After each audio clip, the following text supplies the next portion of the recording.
Welcome to the channel, Planet X Filmworks. Make sure you click the like and the bell for notifications. Go ahead and sub if you don't mind.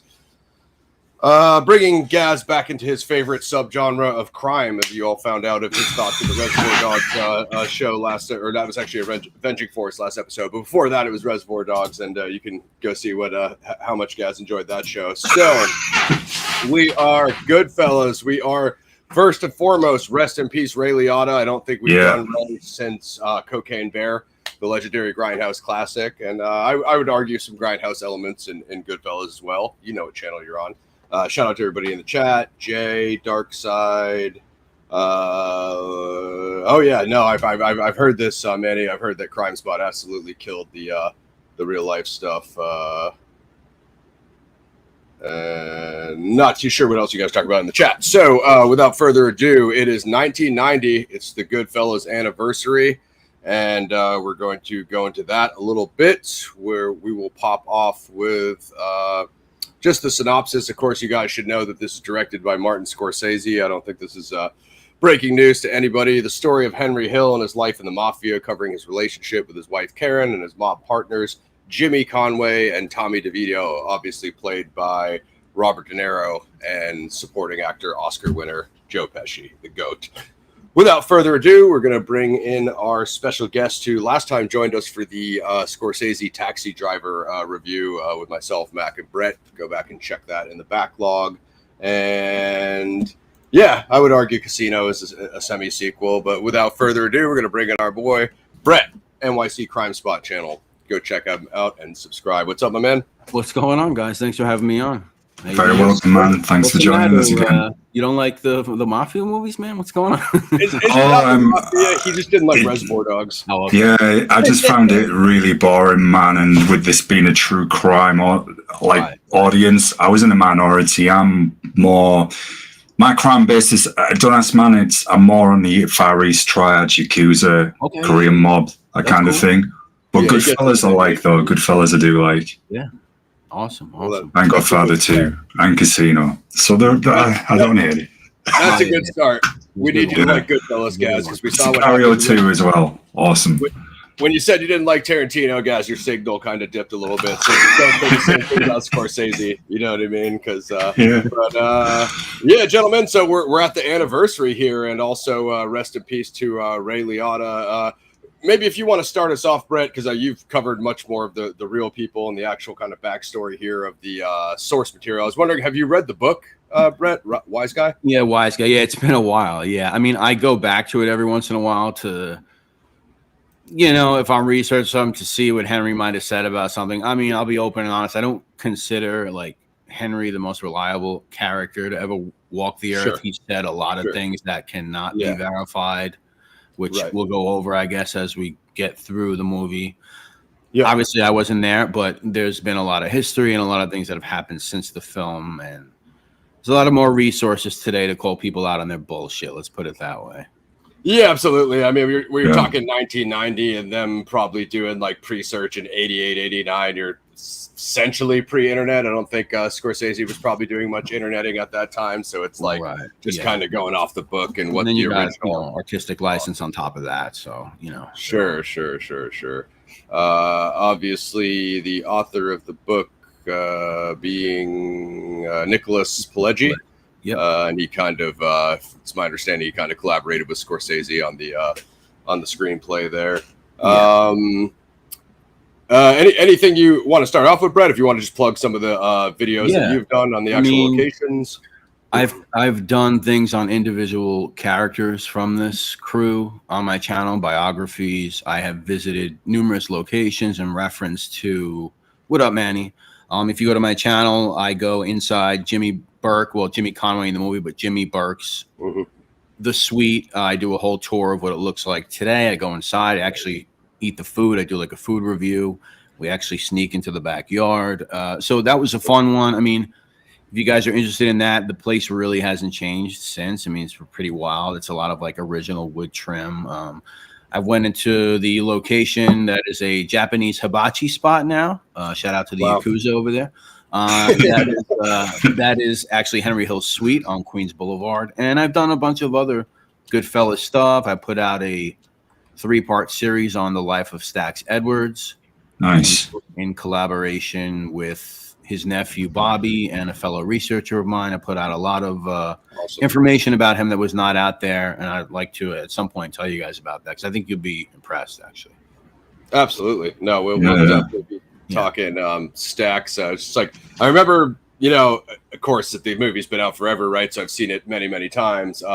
But the first time I saw it, and he just kind of pops up out of nowhere, and I'm like, that's like a younger Sam L before some of the bigger movies popped up. And even though he's got kind of a cameo role in GoodFellas, like obviously it's pretty instrumental to the Lufthansa heist, and everything that comes out, we'll tackle that storyline when it comes up in plot. So I'll just give them a little bit more background on the film, and then if you guys want, we can dive in on plot and just kind of go point by point. GoodFellas, stylized as GoodFellas, a 1990 American biographical gangster film directed by Scorsese, as we said, written by Nicholas Pileggi and Scorsese, produced by Irwin Winkler. Film adaptation of Pileggi's 85 nonfiction book Wise Guy, starring De Niro, Liotta, Joe Pesci, Lorraine Bracco, and Paul Sorvino, the GOAT. The film narrates the rise and fall of mafia associate Henry Hill and his friends and family from 55 to 1980. One thing that I'm going to come to later when we do production, Brett, is some of these other actors that were considered. I don't know if you're familiar with who they looked at, but like, it's big names. I could never picture these guys as Conway or Tommy just because of De Niro. I never looked into who they passed over. That's interesting. I think you'll be interested, but Baldwin, you know what I mean? Just like, and again, Baldwin's great. He's got that energy, but I just don't see him as any of these characters. Red Cloud, you're late. The Blade review is already up. You need to go check that in the backlog.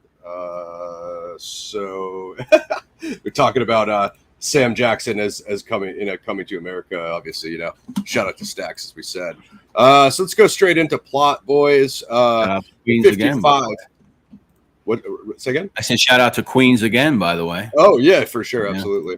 55 teenager Henry Hill becomes enamored by the criminal life of mafia presence in East New York, a working-class Italian-American neighborhood in Brooklyn, New York City. He begins working for local capo regime Paulie Cicero and his associates Jimmy Conway, an Irish-American truck hijacker, Gangster, and Tommy DeVito, a fellow juvenile delinquent.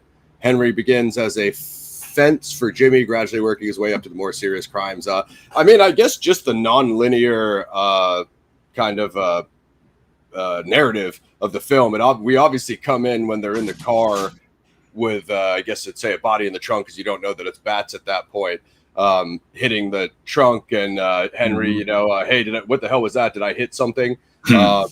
And then it kind of just like, ever since I could remember, I wanted to be a gangster. And then it just kind of kicks back to him being a kid. I'll just give you guys my initial impression. I was always impressed with how the younger actor looks like the older Liotta, which he's, older Liotta is supposed to be 21 when he comes in. He was probably 30, Brett. Don't think he was anywhere near 21, but it's fine. And same thing with De Niro. Conway is supposed to be 28. I don't think De Niro was anywhere near 28, but it's all good. And then later on, I'll jump forward a little bit. The younger Tommy actor, how much that kid looked like Joe Pesci. Just the casting was amazing, just to play their younger selves, if you will. Yeah. What'd you guys think? Yeah, no, I thought the casting was good. I mean, as far as like how they look when they get older, yeah, it certainly fits for sure. I think that it's funny, like, I think that they do Henry Hill a favor by having Ray Liotta play him. He's far better looking of a human being. If you look at it. I think they probably did Tommy DeSimone a disservice. Real name Tommy DeSimone. He was far younger than Joe Pesci was. Kind of on the taller end, good looking guy, really young guy. So, but I get it. I get why they do it. But yeah, casting's great. I can't complain about anything as far as casting, really. Did they have Tommy's charisma and humor accurate, Brett? Tommy's an interesting guy because as far as his criminal career, we could assume that he was involved with a numerous amount of murders, right? GoodFellas is interesting, and Henry Hill's book is interesting because it gives him a legacy.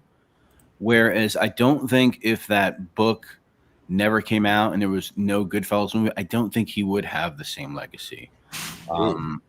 His stories would maybe be passed down. You'd have like right now on YouTube, like most of the people talking about this stuff are former guys in the life who flipped. They became government witnesses, and some of them have stories about Tommy DeSimone. I think without Goodfellas, the book, without the movie, these would just be stories about this crazy guy Tommy I used to know. He wasn't a made guy. Like I said, when he does get clipped in real life, he's a pretty young guy. I mean, under 35, let's put it that way. Yeah. You know, late 20s, maybe 31. I don't remember, but he's pretty young. So as far as like the number of homicides that he actually was involved with, he's supposed to be involved in the Stacks murder. He had murdered a close friend of John Gotti's earlier in the 70s, which is supposedly one of the real reasons that he actually did get murdered. So as far as his real life in the movie, we're told, that he was a loose cannon and a bit of a nut job. But once again, I don't, if it wasn't for these books and movies, I think he'd be an even smaller footnote in mob history. Yeah.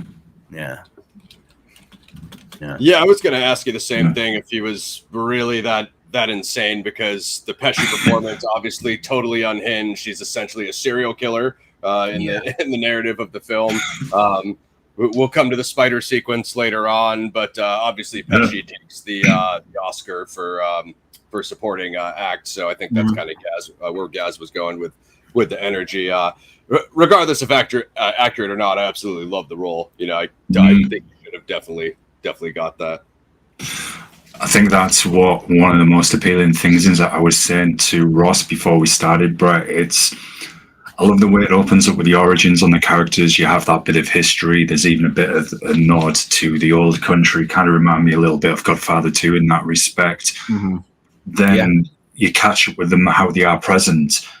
And it's funny because the start of the film starts off with that serious tone. And then the middle of the film, I mean, this is something we can obviously discuss, is kind of like a comedy.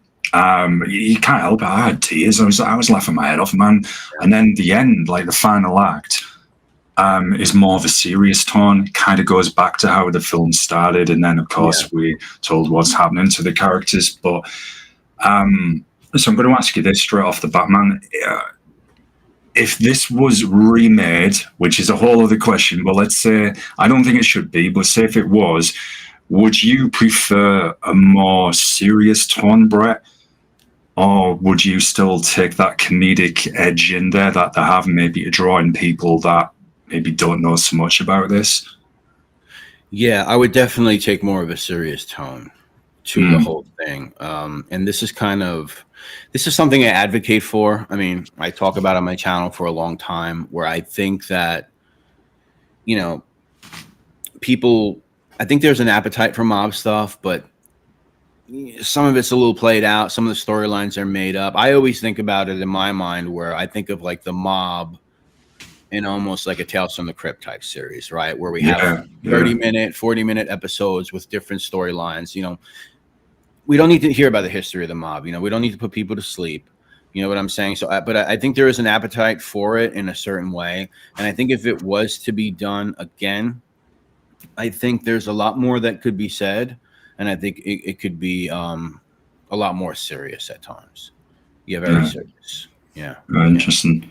I tend to agree. Where I would jump in on that is, and just for what I was reading Wiki before we went live, they said in the initial test screenings, kind of where Gaz started off there, that third act, which I suppose is the most serious act, kind of the downfall of Henry Hill, and the way it ended at the end, it said like people were walking out because they hated that ending. So I think that kind of Scorsese, Pileggi-esque dark comedy, if you will, dialogue in that first act is meant to bring in maybe the non-crime crowd. Obviously you have like a big like Scorsese audience at the time and such. De Niro, Pesci, you've got these superstar names.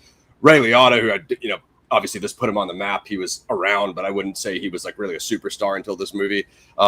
So I think it's kind of like that PG-13 audience, like Brent was saying, where you have real crime. Can they really watch, can they watch Scarface where dudes are cutting up guys in the shower with a chainsaw? I think that's going to be too much for them. But when you have the Pesci and the De Niro dialogue, they're Italian crime guys. Oh, they're hilarious. They joke around and smoke and right. drink. I mean, there is that duality to people, balls. right? I mean, obviously, guys joke around, they have fun, they break each other's balls. Obviously, I mean, so I see why he said it, and I always say let's not forget where Martin Scorsese comes from, right?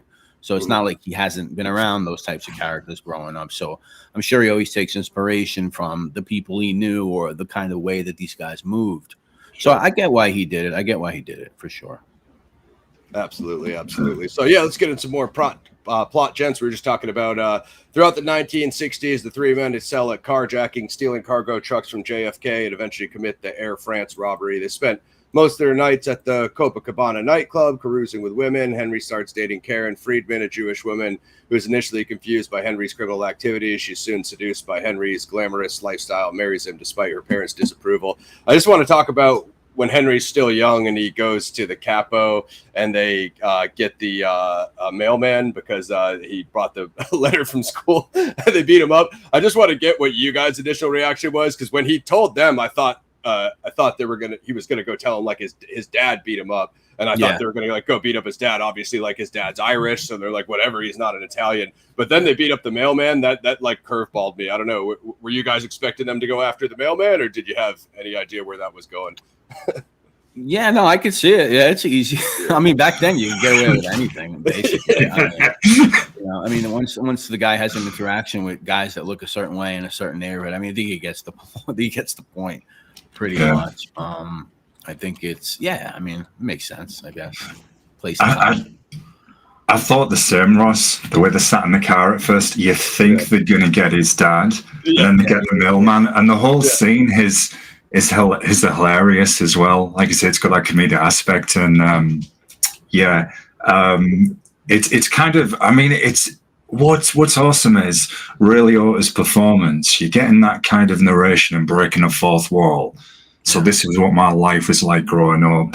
I mean, it's kind of like, he says it was my dream to become a gangster, and here I am in the community. Look, I don't have to queue anymore. The owner's even coming around in a bakery to serve me. And then right in the end, I kind of won't drop the spoiler too much until we get there. There's an even bigger break in the fourth wall with him like looking right at the audience. So that was a nice tie-in. I thought that was really well done. Yeah, I mean, I want to get you guys' opinion, because a lot of people say this is the Scorsese high point, which I tend to agree. Like, I don't know if this is my favorite movie. I think it might still be Taxi Driver, Brett, which you covered with us. Me too. Scorsese, just because of story and the De Niro performance. But in terms of filmmaking, I think I could agree, because the camera angles, the Copacabana where they go through the back, Brett, and they do that one, that kind of one long shot of them setting up, bringing in all the contraband and setting up that. It looked like from production that they had to do that like 8 times because one of the actors was like messing up his lines. But they talk about that as like a big feat. I mean, listen, I'm not like the biggest. I don't know the ins and outs of film, to be honest with you. But apparently that whole one shot is pretty. Oh no, it is, and so that's what I was saying. I think at the Taxi Driver level, Scorsese was still like experimenting, still like learning and getting his style up, and I think he really did hit his peak in this. Just because, like Gaz said, the narration, the freeze frames. I'm a big fan of the narration. I know some people are like they can't deal with the fourth wall break, and it kind of became a bit of a trend after Goodfellas, where it's like every crime movie or whatever, every movie doing narration. But I thought it totally worked here. So. I mean, versus other Scorsese's, or do you have another one that you prefer over this, Brett? Or do you think? No, I think I agree with you with like Taxi. Yeah. You talk about film Taxi Driver, and going back to like putting humor in it. I mean, I don't think. Yeah. I mean, I could find funny parts about Taxi Driver, but there's really no funny parts. Sticks to the drill, I don't think there's anything funny in Taxi Driver. I think when the guy says, "You got my money, man," like the other cab driver, I think that's funny for some reason when they're in the diner. But I don't think anything is really funny in that movie. So that's like much more of a noir grindhouse look at New York City, or people of New York City. And I think Scorsese captures that. I mean, God, there's so much, guys. Things the audience might not know. Both of Scorsese's parents are in this. His dad plays Vinny. and his mother plays Tommy's mom. That's like real Italian food in that scene. We'll come to the Billy Bats thing, but from what I read, Brett, that scene at Tommy's mother's house was pretty much like unscripted. Like Scorsese kind of just like he only, I think he gave De Niro one line, but a lot of that stuff, as you were asking me, Gaz, is very improvised. And Scorsese would shoot for the audience. Scorsese would shoot 4 or 5 scenes, let the actors improvise, and he would like write down the best things that they said, and then write it into the script. So that's very unconventional. Do you think that gives it that authenticity though, to say how you would be having family dinner, how you would talk, improv it? I mean, I don't know how many takes that they did on that scene, but I guess it gives it that grain, that grit. I would be like, just do this how you would be. Yeah, absolutely. And, in furtherance of that, I'm pretty sure in Casino, when him and De Niro meet in the desert, I think that's scripted. I'm pretty sure. Sure. Wow. And they have definitely. We'll be talking Casino at some point, unless you guys vote it in. They definitely are capable of that for sure. Yeah. Okay, so this we'll do a little plot, then we'll have a question for Brett. In 70, Billy Bats, a man made in the Gambino crime family who was recently released from prison, insults Tommy at a nightclub that is owned by Henry. In response, Tommy and Jimmy beat and stab and fatally shoot Billy. Realizing that the unsanctioned murder of a made man will invite retribution, Jimmy, Henry, and Tommy bury the body in upstate New York.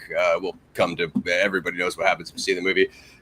Real timeline, Brett. Is this something that actually happened? Did they kill a made Gambino guy? Or? Yeah, so I've never seen any evidence of William Benvenna being a made man. William Benvenna did exist. He was involved in heroin trafficking. He actually gets arrested years prior to that, which is why he got out of prison with a bunch of guys, Carmine Galante actually being one of them. So he was involved in heroin. He goes away. As far as him being a made man, I can't speak to that. I've never really seen true evidence of it. I mean, I know I have a friend that's also in the genre that did a pretty deep dive on him, and he can't really see where that comes from. But yeah, he was a junk pusher, a dope peddler, a heroin guy, and as far as him disappearing, being murdered, he was murdered. I mean, I believe that they probably did murder him, but once again, like, they never found the body. As far as what really happened that day, I can't say. I don't know, but yeah, listen, he was a real guy. He was really killed.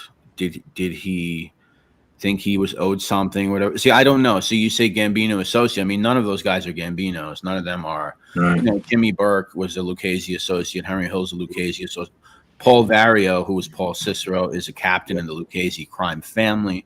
So I really can't say. Yeah. Yeah, from what I read, guys, GoodFellas summarizes a lot of things, even the actual like Henry Hill and Jimmy Burke timelines.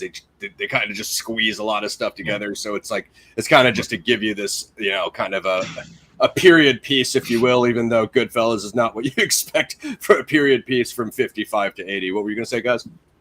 No, I was just going to echo the same, and then thinking, with that being said, then to expand it, I know I asked you about a remake, Brett, being more serious in tone. So to follow on from that, would a full series, so like a Netflix series, 13 episodes or something, could that be a better route to tell more of the story, to get more in that's maybe missing from the film? Yeah, I think so. I think that Paulie Vario was a lot worse of a person in real life. I think we have a lot of evidence. I mean, not to mention he looks like an ogre. I mean, this is like the third time I'm talking about a man's looks. I'm straight, everybody. Just saying, not that it matters, but I'm just letting you know. I've got a friend who looks like an ogre. He'll kill me. Whatever you guys like. He's not a good-looking Italian guy like Paul Sorvino. He's an ogre, literally. He's not an attractive-looking man. Look him up. He has an R-word charge going back to the 30s. He's got a lot of charges. Obviously involved in hijacking, stolen automobiles. He had an infamous junkyard on Avenue D in Canarsie. So you see this guy at the cab stand. He's in a nice restaurant. He's here or there. He hung out in a trailer in a junkyard. Bargain auto. Quite a bit different than the movie. That's not to say that he wasn't a certain way, but I mean, And they actually bugged his trailer in 1972. It was infamous bugging that the NYPD did. But yeah, just a guy from Canarsie who had been around forever. I think Vario's born in like 1915, 1920, something like that. You know, older guy, a guy with a lot of respect. But Paul Sorvino, no, I don't think so. Definitely not. But I could see why they would do it, of course. Yeah, I mean, at the end of the day, I mean, it's between actual event. It's not a documentary, right, guys? So it's between actual events and then all these good-looking, talented star actors: De Niro, Liotta, Pesci, Savino.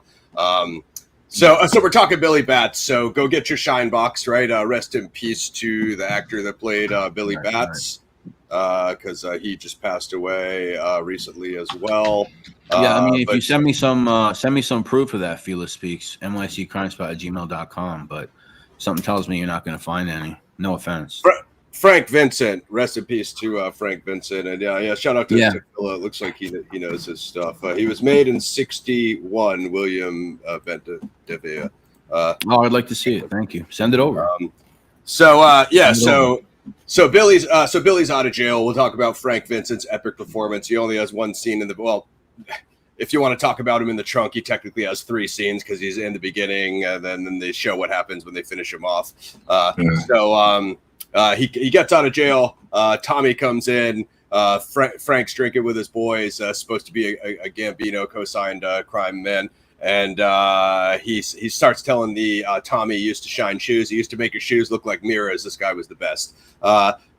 We've seen Tommy at this point. We know what kind of temperament he has. So he obviously doesn't like the disrespect. They have the back and forth. He's like, "Hey, there's a lot of people around here. You've been gone a long time. Maybe you didn't hear. I don't shine shoes anymore." So Tommy pushes back. Right.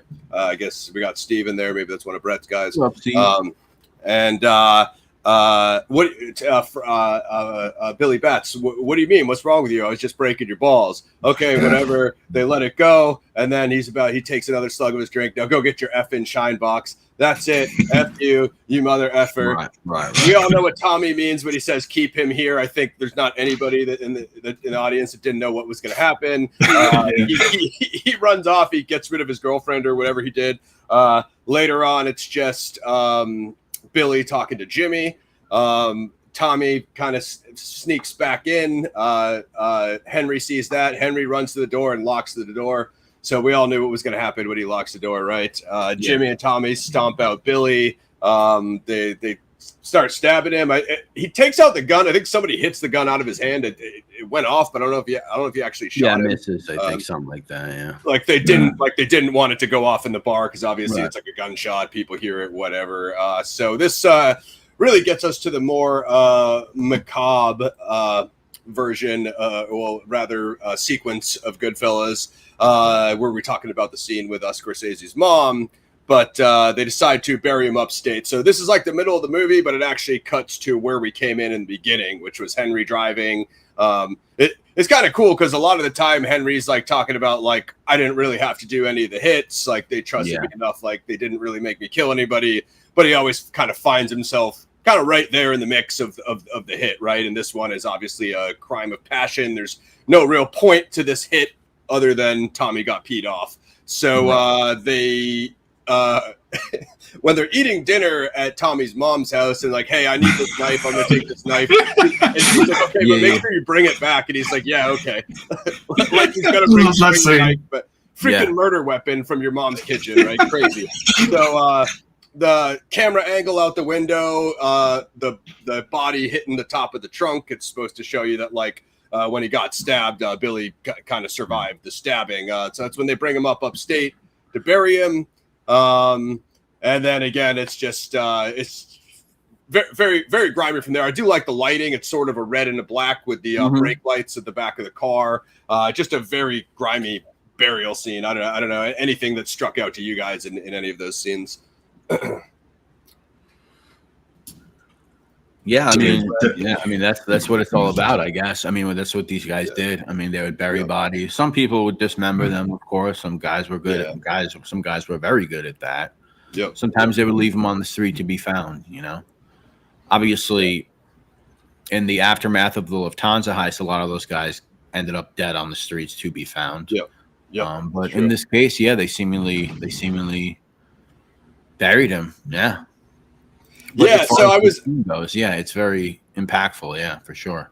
Yeah, I was going to cut to that because I don't think it's directly in sequence, but ultimately Jimmy learns that the plot where they buried Billy is going to be sold for condominiums. We got to go back upstate. We got to move. He's like, Henry, dude, he's been buried for 6 months. Yeah. Like, what do you mean? He's like, I don't care how long. We got to go back up there. So when they're digging him back up, I think that's when Henry is puking. And Tommy says, like, I found a wing. I found a leg. Hey, Henry, what do you want? The wing or the leg? Brutal jokes. Dude, that scene, though, was pure dark comedy. Ross, you know where I'm going to go with this, but it did kind of remind me of the Evil Dead, you know, Ash, that whole kind of dialogue, the way they were making humor of this. And then Henry, he's puking. Great link back to the intro when we see them, when Henry's become an adult and Tommy and they're in the car and you hear something in the trunk. So yeah, definitely an impactful scene, but has that humor with it as well. And again, anyone who watches this and people who haven't seen it, and you know what they're like now, Brett, where they like get offended over everything, you just cannot help laugh. This was another scene where I was just... One thing that I'd argue only directors like Scorsese or maybe Tarantino can do is have this burying a dead made man that they brutally stabbed and stomped out, and then redigging up the body or whatever, and having it be funny. You know, it's a difficult position. And again, I would speak on the dynamic of these three main characters, played by Liotta, De Niro, and Pesci. These are bad guys. Conway and Tommy are essentially insane serial killers. But yet you love these guys. The way the story has gone, as Gas said, the charisma. All three of their charisma makes it, and that's really tough in a movie. You usually have like one main character, maybe two, but you really have these three guys, and then the rest of the family, Polly, the extended members, and it's like right off the rip, you admire these guys. And the painting. My mother painted this picture. Hey, that guy looks like someone we know with the beard. Oh my God, it's him. Yeah, I mean, but that translates into real life because, if you ask anybody that grew up in these neighborhoods around these guys, what do they tell you? Well, the neighborhood was so safe, or, oh, he was a really good guy. He was a nice guy. In the back of their minds, do they know that these guys were killing people? Yeah, they know. They choose to ignore it. When you watch all those gaudy news footage clips of Howard Beach and Ozone Park, Queens back then. Oh, those girls with the big hair. Oh, he's a nice guy. Just they love him. Do they know he's a killer? Yeah, I mean they could admit it to themselves, but they just love him. Yeah, and there's an interesting later in the film, Brett. Kind of getting a bit ahead of myself here, so I'll just say. There's many interviews I've watched when they've often asked the mafia, whoever they are, whether it's been Italian mafia or whoever, and they've asked them about the cops. And the most common answer they've always said, they're like another organized gang. They're like another organized gang. And I think you see that in GoodFellas. When Henry, I know we're not quite there yet, but I'll just say they do show that. And I thought that was quite interesting, the way they were talking to Henry and the rest of them. So it was good from a filmmaking point. Obviously, the acting stands out because, as you said, Ross, yes, we know these guys are villains, but it still makes the audience have some care for them because the charisma and the humor stands through. And then you almost forget the cops are cops. It's almost like they're another family or they're another mob who's caught them. Yeah. Yeah, again, it's almost like the Rob Zombie style directing in Devil's Rejects. It's almost like the cops are the bad guys. Like you don't want the criminals to get caught, and it's like he reversed roles in a sense. The cops are technically the good guys busting crime, but you really don't want Henry to go down until he gets too deep into the drugs and obviously is a bad person. You know what it reminded me of, the narrative, kind of the rise and fall, and I don't know if you would agree, Brett, is Scarface, because in the first act you have him getting money, going to the zoo and buying the lions, and it's just like, oh, the white suit, this guy's the man, and he's on the rise, and then when they come over the slope and they come back down through the fall, it's like, oh yeah, right, these guys are drug dealers and horrible people, and obviously if you ride this this drug crime for too long, you know, you end up going down with it. Yeah, you start getting high on your own supply, and then before you know it, there's fucking helicopters in the sky. And that's interesting because I feel Henry is kind of like the linchpin keeping Jimmy and Tommy together. He's a bit the calmer one who's trying to often calm the situation sometimes, or stop someone like I've forgotten his name, the wig guy who's hilarious. Maury, no, don't approach Jimmy because I know how this is going to end. And how many times does he tell him no? And it's just like, I can't any tell this guy anymore. Another real person, by the way. Right. So was his depiction quite accurate to how Maury was in real life, Brett? Yeah. So I wouldn't, obviously I don't know. I mean, he was a real guy. His name was Martin Krugman. He really had hair salon shops along the Boulevard. One of them was it was called For Men Only. One of them was actually next door to Henry Hill's suite at one point. Then he had a couple of other locations up and down Queens Boulevard. And he was into gambling, sports gambling. He gets arrested, I think 2 years before that, for running a big gambling operation out of one of his hair salons. So he gets picked up for that. Actually, I bought something to show you guys. Let me show you something. Sweet. Show and tell. What a So this is an original matchbook for Martin Krugman's For Men Only. Oh man, whoa! This just goes back to the 90s. So this is real. This goes back to the 70s. So actually, at this location here, 11303 Queens Boulevard, this was the location that was raided. You can see For Men Only. So For Men Only was kind of a franchise thing where they had a couple of them around. And he had owned at least 1 to 3 of them that I could see that he probably had something to do with.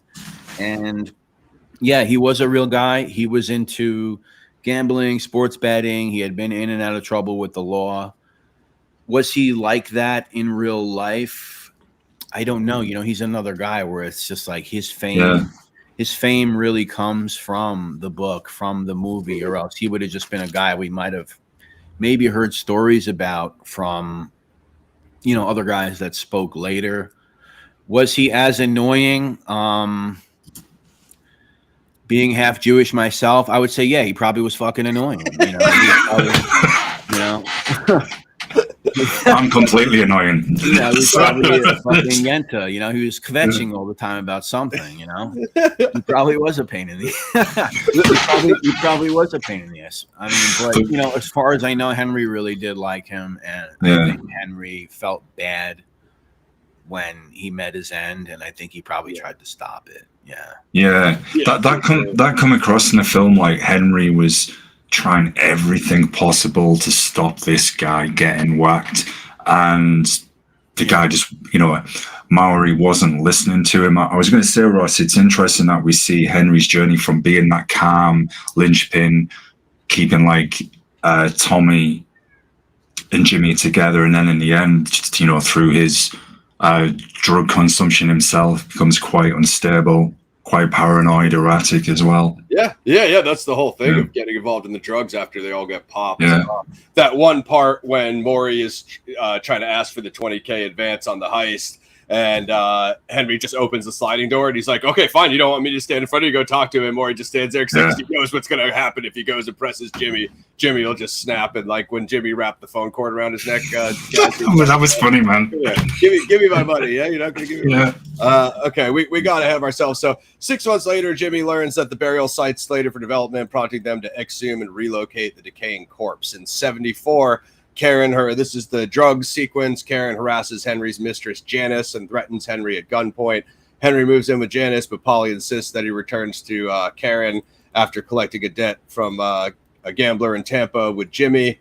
And then here we go. Jimmy and Henry are arrested after being turned in by the gambler's sister, FBI typist. So I definitely have a question for you on that, Brett. And they received 10-year prison sentences. Just some great scenes here. Just break these down real quick. super intense when Henry wakes up with the gun in his face with Lorraine Bracco pointing the gun in his face.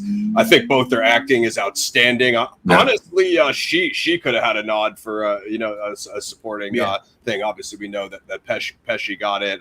Then he gets the gun and obviously turns it on her. Hey, I got worried about being whacked on the street. I got to come home and wake up with a gun in my face here.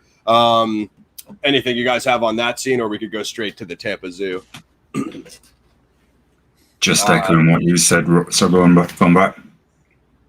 But listen to me every week, so you go ahead, man. Yeah, no, I agree. Yeah, it's an intense scene. I mean, it's like he did have a girlfriend, by the way. Her house is, I believe, one of his girlfriends. I think her house ultimately got raided, I'm pretty sure, during Henry's arrest, along with his house, of course. I'm pretty sure, in Rockville Center, Long Island. And yeah, I mean, if she wasn't tough before they met, I guess that life turned her kind of into those women that she made fun of earlier in the movie with the crazy hair and the bad skin and the whining. I guess she kind of, almost morphed into somewhat of a character like that. Yeah. Absolutely. Bit of a caricature of a mob wife. Yeah. Do you feel in some ways as well, this was kind of like a forerunner for The Sopranos, the series, that family aspect, with her, Henry and Karen's relationship? Is she a foreigner? What, to the world? No, saying? I mean a forerunner for the Sopranos series. How the families depicted their relationship. Yeah, probably. Yeah, I would say so. Yeah, that makes sense. So Jay wise, so when you say Irish guy, if you're referring to Henry or Jimmy, they're Irish Italian. Like for instance, like I'm Sicilian and Irish, as you guys know. So we'll tackle that later on with Tommy being 100% Italian and supposed to be when he gets his made man ceremony, which we all see how that went. Obviously didn't go the way Jimmy and Tommy wanted it to, and just that.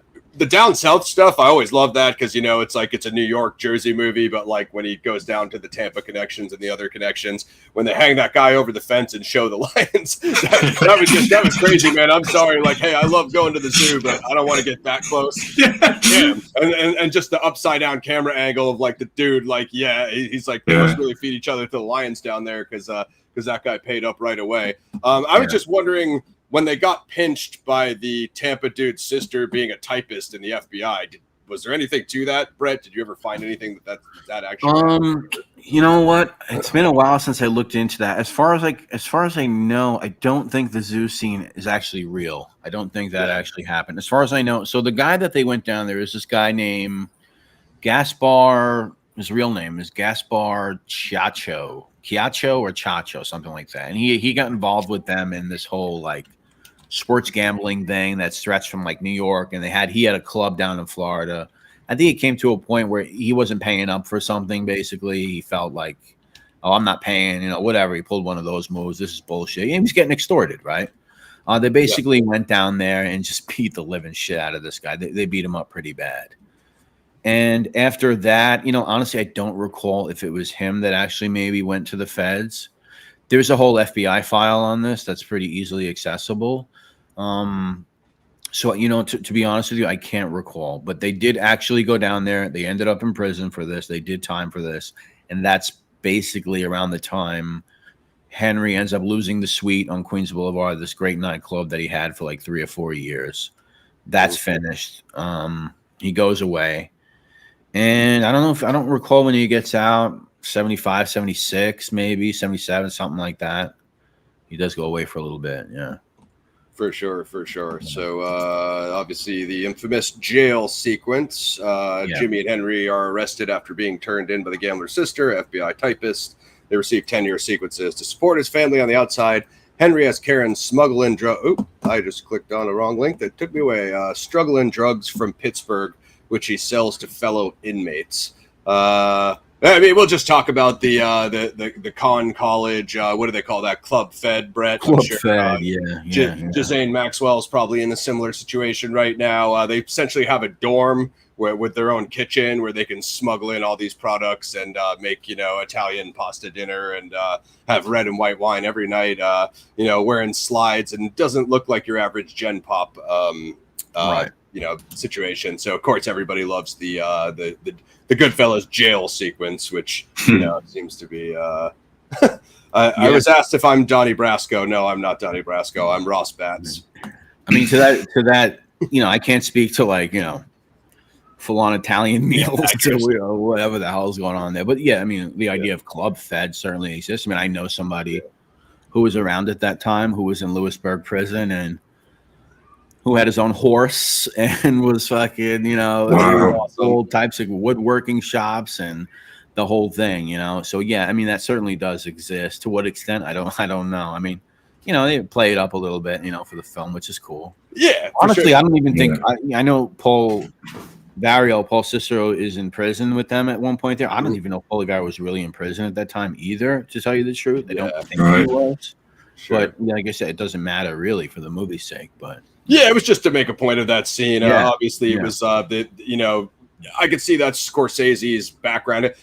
I don't know if you know this, Brad, but I believe Scorsese's first film is about his parents emigrating from Sicily to America. So it's just basically about the Italian-American Sicilian experience in New York. So I think that's when he pulls some of the Italian heritage, a lot like you see in The Godfather, as you said, Gaz. Yeah. But Pauly slicing the onion so thin that it liquefies in the basically giving you the recipe, for lack of a better explanation.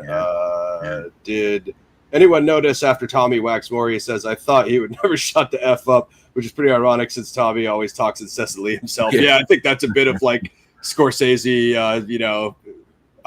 irony.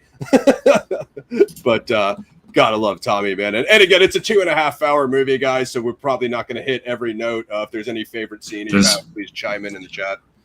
There's so many though. There's so many memorable scenes. You could probably do easy just on the dialogue and some of the comedic scenes. Then the serious scenes at the end, even from the opening. There's that many little details. Even Henry wrapping the aprons or the towels around when he's a kid. The guy who's been shot. Yeah, there's so many different things. I mean, some of the memorable dialogue. Yeah.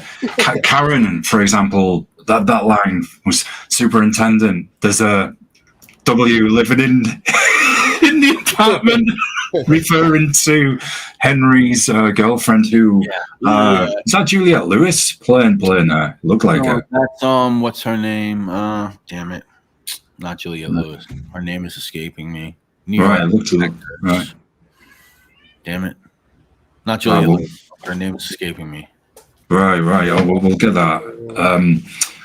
Also, another memorable scene when Henry's been out all night, Brett, and they've just Henry and Karen have just got married, and Karen's mom's, where's your husband? He's out all night. Where is he?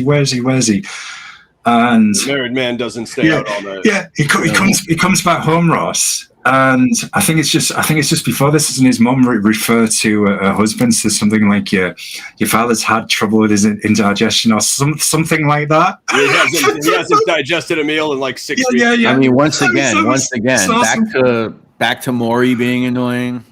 Yeah. The Jewish parents. Casey knows what he's doing. Listen, he knows, and very much so. I always think I grew up in New York City. I mean, there is a similarity in the Jewish woman, the Italian woman. I always see a similarity. The way they talk, the way they can complain or whatever. There's definitely an overlap somewhere there. Okay, sure. I'm jumping in. My favorite part of that part is when Henry walks up the door and he sees them complaining. He just turns around and walks back to the car. And, he laughs, and then Tommy starts trolling. Tommy's coming. What's wrong with you? What's wrong with you, Henry? Staying out. Of course, Tommy's the worst influence in the world. Yeah. And there's the famous roll call scene, which would prove to be very interesting years later. I don't know if you guys are aware. The role where he's saying the names. Yep. where they're doing the scene where they're all saying the names and this and that. There's this guy. There's Jimmy 2 times. Jimmy 2 times. This and that. And then they get to the part where there's Fat Andy. I don't know if you know that part. Fat Andy. I don't know if you guys know who that guy actually is. No, could you share that for us, please? So that is a former NYPD detective by the name of Louis Eppolito, who in 2005 would be outed as a mafia hitman for the Lucchese crime family. Whoa. Killed 9 people. Whoa. It's called the Mafia Cops case. It's an infamous case. You guys can look it up. Him and his partner, Stephen Caracappa. I've covered them a lot on my channel as well. Infamous case in 2005. They kind of got outed early and it kind of disappeared. But yeah, so while filming that movie, he had actually already participated in or helped aid in at least 9 murders. Some of them he did directly himself for the Lucchese crime family, which is crazy. Well, there's a story, isn't there? Yeah. So was that him playing himself, or that was an actor playing him? No, that was Louis Eppolito actually in the movie. Oh, okay. He started doing acting at that time, and they call him Fat Andy in the movie, which is like a callback to Fat Andy Reggiano, who was a mobster, a Gambino mobster. Sure. Yeah. Who Henry gives like a nod to in the movie, right? But it is Louis Eppolito actually in the movie. That is crazy. Wow. Yeah, there's a lot of things like that. So I don't know if you know, Brett, but the cop who talks to Henry and Karen at the end when he goes to witness protection, that's actually the real dude playing himself that dealt with Henry. Oh, is that right? Yeah. Wife. Who went into what happened was they were filming his office and he made a comment to them like, hey, if you guys wanted, I'd be down to play myself. And they were like, at the moment, they were like, okay, yeah, whatever. And then like, I think Scorsese or someone called it back like, hey, were you serious about that? And he was like, yeah. So that, and then pulled one of those, I'm the real guy. yeah. It's always interesting when that happens. You know, it doesn't always happen. Oops, I have picked the thing. So, okay, where did I leave off? It was the jail thing. So I think we're basically at, so selling the coke. 78, Henry is paroled and expands his cocaine business with Jimmy and Tommy. That's when the money comes in against Polly's orders. So Polly has a talk with him. Hey, you ever see anybody doing this? You're going to tell me, right? Gives him a slap on the face. Of course, Henry lies to his face because he's a pathological liar. Jimmy organizes a crew to raid the Lufthansa vault at JFK Airport, stealing $6 million in cash and jewelry. After some members purchase expensive items against Jimmy's orders and the getaway truck is found by police, he has most of the crew killed. So that's where we come into Stax. He is like guitar player at the club, so he gets in on the heist.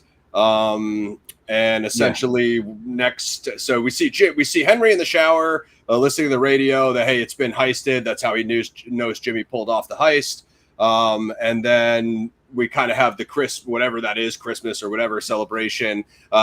People coming in, family members coming in with new car, brand new pink Cadillac. Hey, I said, don't buy anything big. Don't buy anything at all. Fur coats. So it's like the first 2 people Jimmy sees walk in with, big expensive items. And that's kind of how we all know that, Henry later tells us through the narration dialogue, he would rather whack every one of them than have to pay out the money that they helped with the heist. So, and then of course, Maury pestering him as you guys said, but that's a pretty infamous scene with the pink Cadillac there, and then I think it's Carbone coming in with his girlfriend with the big mink $20,000 mink coat. Right? Take it back. I don't care what you do with it. Take it back.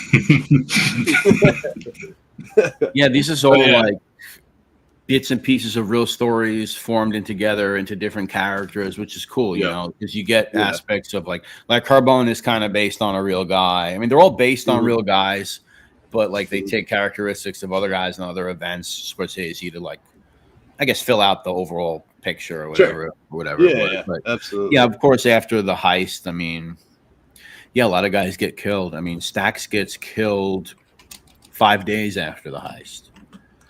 Heist is December 11th, 78. Stax is killed on December 16th, I believe. Wow. Stax is an interesting guy. Stax, Stax was a very young guy, by the way, in case you didn't know that. Stax was murdered at 31 years old. So he was not Samuel Jackson old or anything like that. He was a very young man. And he had been around these guys since at least the late 1960s. He gets arrested in 1974. Paul Cicero, his son dies in a suspicious fire. Seems to be like an arson gone wrong. 2 guys get away. Paul Vario's son dies, Lenny Vario. This turns into a whole thing. Stephen Edwards, his name is Stephen Edwards, his real name. He ends up actually getting arrested in real life at this funeral because he starts like beating up the reporters. I think he punches one of the cops in the balls or something. So he was really around these guys. You know, he wasn't, you know, he was into credit card theft. He was into cigarette hustling. He was really around these guys for a long time. Even more interesting than that was that he was a bodyguard for Muhammad Ali. And he had been Muhammad Ali's bodyguard for at least 4 fights, including the Frazier fight. Frazier won Garden. This is information, not to toot my own horn, but if anybody ever tells you that Stax was Muhammad Ali's bodyguard, I mean, I don't mean to say it like this, but it's coming from my research. I was the one that put it out there. Me and my friend Steve, we put out this whole biography on Stax. We put out the whole idea. We put out pictures. I have pictures of Stax with Muhammad Ali. If you watch the fights, you can see Stax running out with Muhammad Ali in these fights. That's amazing. So he was with Muhammad Ali as a bodyguard. And like I said, for 4 fights, incredibly interesting guy. I mean, actually, I'll show you guys privately. I mean, I have footage of him on like some cable access show singing. Real Stax, giving an interview, doing all types of stuff. This is like really lost, rare footage that I obtained. And yeah, he had bands. He would have different bands that would play around New York City. He would sing, and he was more of a guy, not an instrumentalist. He wasn't like a sick guitar player.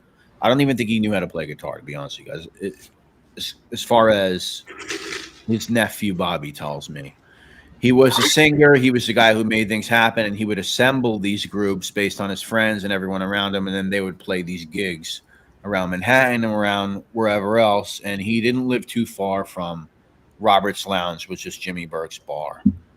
And so he was really around these guys. Like, he was a real associate of these guys, and very interesting life. I think they gave him a raw deal, but you know, what can you do? I feel like that's another thing that could be brought out about him if something ever does happen, as far as his life and who exactly he was.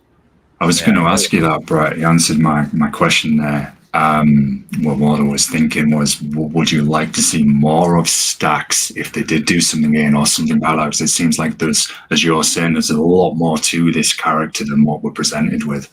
I mean, listen, I think he could have his own movie. I think you can do like some weird. I think you can do like some like I don't know. I hesitate to say blaxploitation, but I think you guys know what I mean when I say that. And that Jackie Brown, whatever, like realm where it's like this cool black dude who's like really, you know, with Muhammad Ali, and then he's a mob associate. Like somewhere in that, I think there could be like a really cool movie made about this character, Stax. I agree. He's an extremely interesting guy, for sure. Yeah.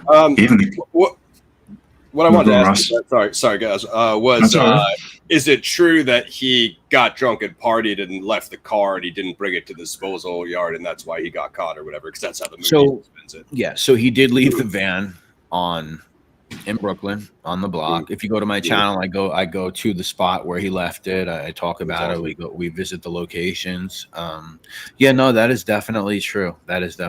And they found it within a couple of days. He left it at a hydrant right there in Brooklyn. And, you know, at the time he had a girlfriend who he was living with in his home in Ozone Park where he gets murdered. So as far as I know, did he get drunk and was banging some girl in some apartment? I don't know. He could have just like left it there. Maybe he did get drunk or messed up. I really don't know. But the truth is he was supposed to get rid of the van. He didn't do it. Yeah. It's always something small like that busts the big heist, right, guys? As we all know, of course, our boy Slipknot jumps in with the Tommy joke, and the Stax death always like felt wrong. Like he messed up, so you know the KZ crime family. It's like, yeah, dude, if they look at you as a liability, you're always possibility to get whacked. But they take the coffee to go joke with Tommy and Cabron. It's like, what are you doing? It's a joke. And then also, dude, like let's talk about a time when like they're not worried about fingerprints because he touches the coffee maker, they touch the door, and like he shoots it with the silencer. But I'm like, you guys probably left DNA all over that crime scene. Again, it was New York in the whatever was it 80s. So yeah, Carbone. Yeah, that's based off a guy, loosely based off a guy by the name of Angelo Sepe, who was a real guy who was around them, who actually does not get killed as a part of the Lufthansa heist. He gets killed way later, like after this whole thing is over, based on his own bullshit. But you know, he was interesting too. I mean, he's suspected of being involved in most of the cleanup murders that came after. He probably murdered a bunch of people. And he did actually buy a new car, though. He did buy a new car after the heist. They didn't force him to like get rid of it, but he had a nice new car. I think it was like a brand new Thunderbird or something like that, like a nice 78 or 79 Thunderbird or whatever. And the FBI actually bugged it. They actually had a wire in it, but they said that he played his music so loud that they could never hear what he talked about. So, genius, guys. If you ever think you're being bugged, I have a system in my car. Just turn the bass all the way up. They'll never catch you. It literally says that he played the music so loud they could barely ever hear what was going on. Straight from Brett from Crime Spot Channel. Dude, the way that you said that he's involved in some of the cleanup kills, it almost seems like how Joker did that clown heist at the beginning of Dark Knight. Like he has them all take each other out. It's like the same thing after like that kind of heist. Like he has everybody taking each other out. And obviously you know that Jimmy is probably doing most of those. We got Jay talking about the restaurant owner, Tommy's bill at the club when he breaks that breaks that glass on his head in front of everybody. And then there's like that waiter looking at him and he starts throwing stuff at that guy too. Just classic Pesci. And that's, and that's another classic mob scheme, what they would do. It's like they pull up these tabs or whatever and they beat the shit out of the owner and he has no choice but to call for help. And look what happens. They end up taking over the place. Take over the bar, then they torch it for the insurance money. It's like run up the tabs. No one pays. Or, you send your own guys in there to bust open the place. And then the boss who sent those guys there goes, I could help you and stop these guys from busting up the place. Oh, yeah. I'll help Give you some security, for sure. Absolutely. It's all a fucking scam, basically. I mean, the Bamboo Lounge was a real place. It really did exist. Yeah. For sure. It's awesome. Okay, I just want to bring up back into the plot, boys. So that's when so with everybody buying the stuff after the heist, which Jimmy told him not to. Only Henry and Tommy are spared, as Henry's making money through his Pittsburgh connection, and Tommy's about to become a made man. However, let's talk about the day Tommy's supposed to get made. So Henry comes in to talk to Jimmy. He's like, "Hey, I'm seeing stuff on the radio, seeing stuff on the news. Everyone's getting, like whatever. I'm sure he saw the Stacks thing and maybe some of the other guys. Everybody is like, getting pinched, like, hey, what's going on? And Jimmy's telling him like, oh, it's fine. Nothing to worry about. Obviously, Jimmy's not worried because he's just killing everybody that was involved. So there's going to be no weak links to rat on him. And then that's also when they got the news that Tommy is to be made. So at this point, we really haven't seen any retribution for the Billy Batts murder, the hit, Billy Batts getting whacked. Right. So, I was kind of, even the first time I saw this movie, I was kind of suspicious myself because, you're going to have Vinny and the Sicilians coming in. It's pretty much set up in a way that Henry and Jimmy are eating at the diner, many diner scenes of this movie. Jimmy keeps calling on the payphone to get updates on Tommy. Tommy, new suit, coming out of the house with his mom. Hey, you look great. And he kind of rolls out with Vinny and them to the house for the made man ceremony. So at this point, you see it's like starting to get suspicious. They walk in or whatever. Tommy's got his back to him, and they just headshot Tommy in the back of the head. He's just dead on the floor. When Jimmy, what really stands out to me about this is De Niro's reaction to hey, is everything good? What's going on? What's the update? Like, he's gone. There's nothing we could do. What do you mean he's gone? Yeah, he's gone. There's nothing we can do. So just him smashing the phone on the pay phone and kicking the phone booth over. There's some guy in the background in the parking lot, like watching Jimmy do that. Like, so you kind of get a random person. Just that whole scene, amazing. De Niro's performance. Who kills him? Frankie Sharp Records? Is that who? Dude, I always say that to my brother about, because we're Wayne's World fans, dude. I'm always like, hey, dude, Vinny showed up. Mr. Big. He was like Michael Jackson's manager in real life or something, right? I'm pretty sure. Yeah. That guy's awesome yeah. sequence. Yeah, if you're ever going to be made, make sure that you know exactly what you're doing when you go to that ceremony. But damn, Tommy's character arc is over at that point. Love Pesci, but yeah, like guys said, he played a bit of a lunatic in this movie. Oh man, we didn't hearken. So we talked about Tommy's death scene, the end of Tommy's story arc. Before we put a nail on that, we got to talk about the funny how speech. So I was reading on Wikipedia, so I knew that this was improv, Brett, when he kind of gets that real reaction from Liotta, like, get the F out of here, Tommy. But I got a little bit more context to that. Not only did Scorsese keep that improv in the scene, Pesci was a waiter, and he actually thought he was complimenting a crime guy one time, a gangster, and he told him he was funny, and he got like that type of like bad reaction from it. So it was actually a bit of a real story that happened to Pesci, a bit, like he used his own experience and then put it into that improv, which I thought was incredible. I mean, in my opinion, that's what got Pesci the Oscar, but I could be wrong. I think it's based on this guy who was a Gambino guy out of the Jersey area that Pesci was in, like Belleville area or something like that. I think it was Bobby Cabert, Robert Basaccio or something, who was apparently a fucking nut job. Yeah, maybe Pesci used some of that guy in his performance. Could be. But yeah, just again, as Gaz said, so many genius level Pesci moments. What was the other one I was thinking of? The funny how? Oh, Spider. Of course, we can't leave without. That seems legendary. You were talking about. I thought you said you were good, Spider. Like, no, I am good. It's you that isn't effing good. No, I thought you said I'm okay, Spider. Obviously, shot him in the foot. Why doesn't he go crawl to the hospital like he crawls to get the drinks? Just when he's like telling him to dance. I mean, everybody knows that scene. I mean, it's just crazy. Yeah. No, that's a great scene. That's a great scene. And then Michael Imperioli gets to do the same thing to somebody in Sopranos later on. He shoots the kid in the foot in the bakery or something, if you remember, or something like that. Yep. And also Dame Dash does a similar thing in State Property. Like where everybody's laughing and he's just staring at him. He's like, it's okay, I can take a joke. And then Dame shoots the guy. So that comes full circle when Spider gets out of the hospital. Tommy's cracking on him again, busting his balls, and it's why don't you go F yourself, Tommy? And of course the big De Niro reaction, whoa! Hey, he shoots him in the foot, he tells him to go F himself, and then that's when Tommy kills Spider. So it's kind of a sad scene when he shoots Spider for no reason, but again, Pesci, Tommy, again, his highlight moment. It's like that dark comedy though, isn't it?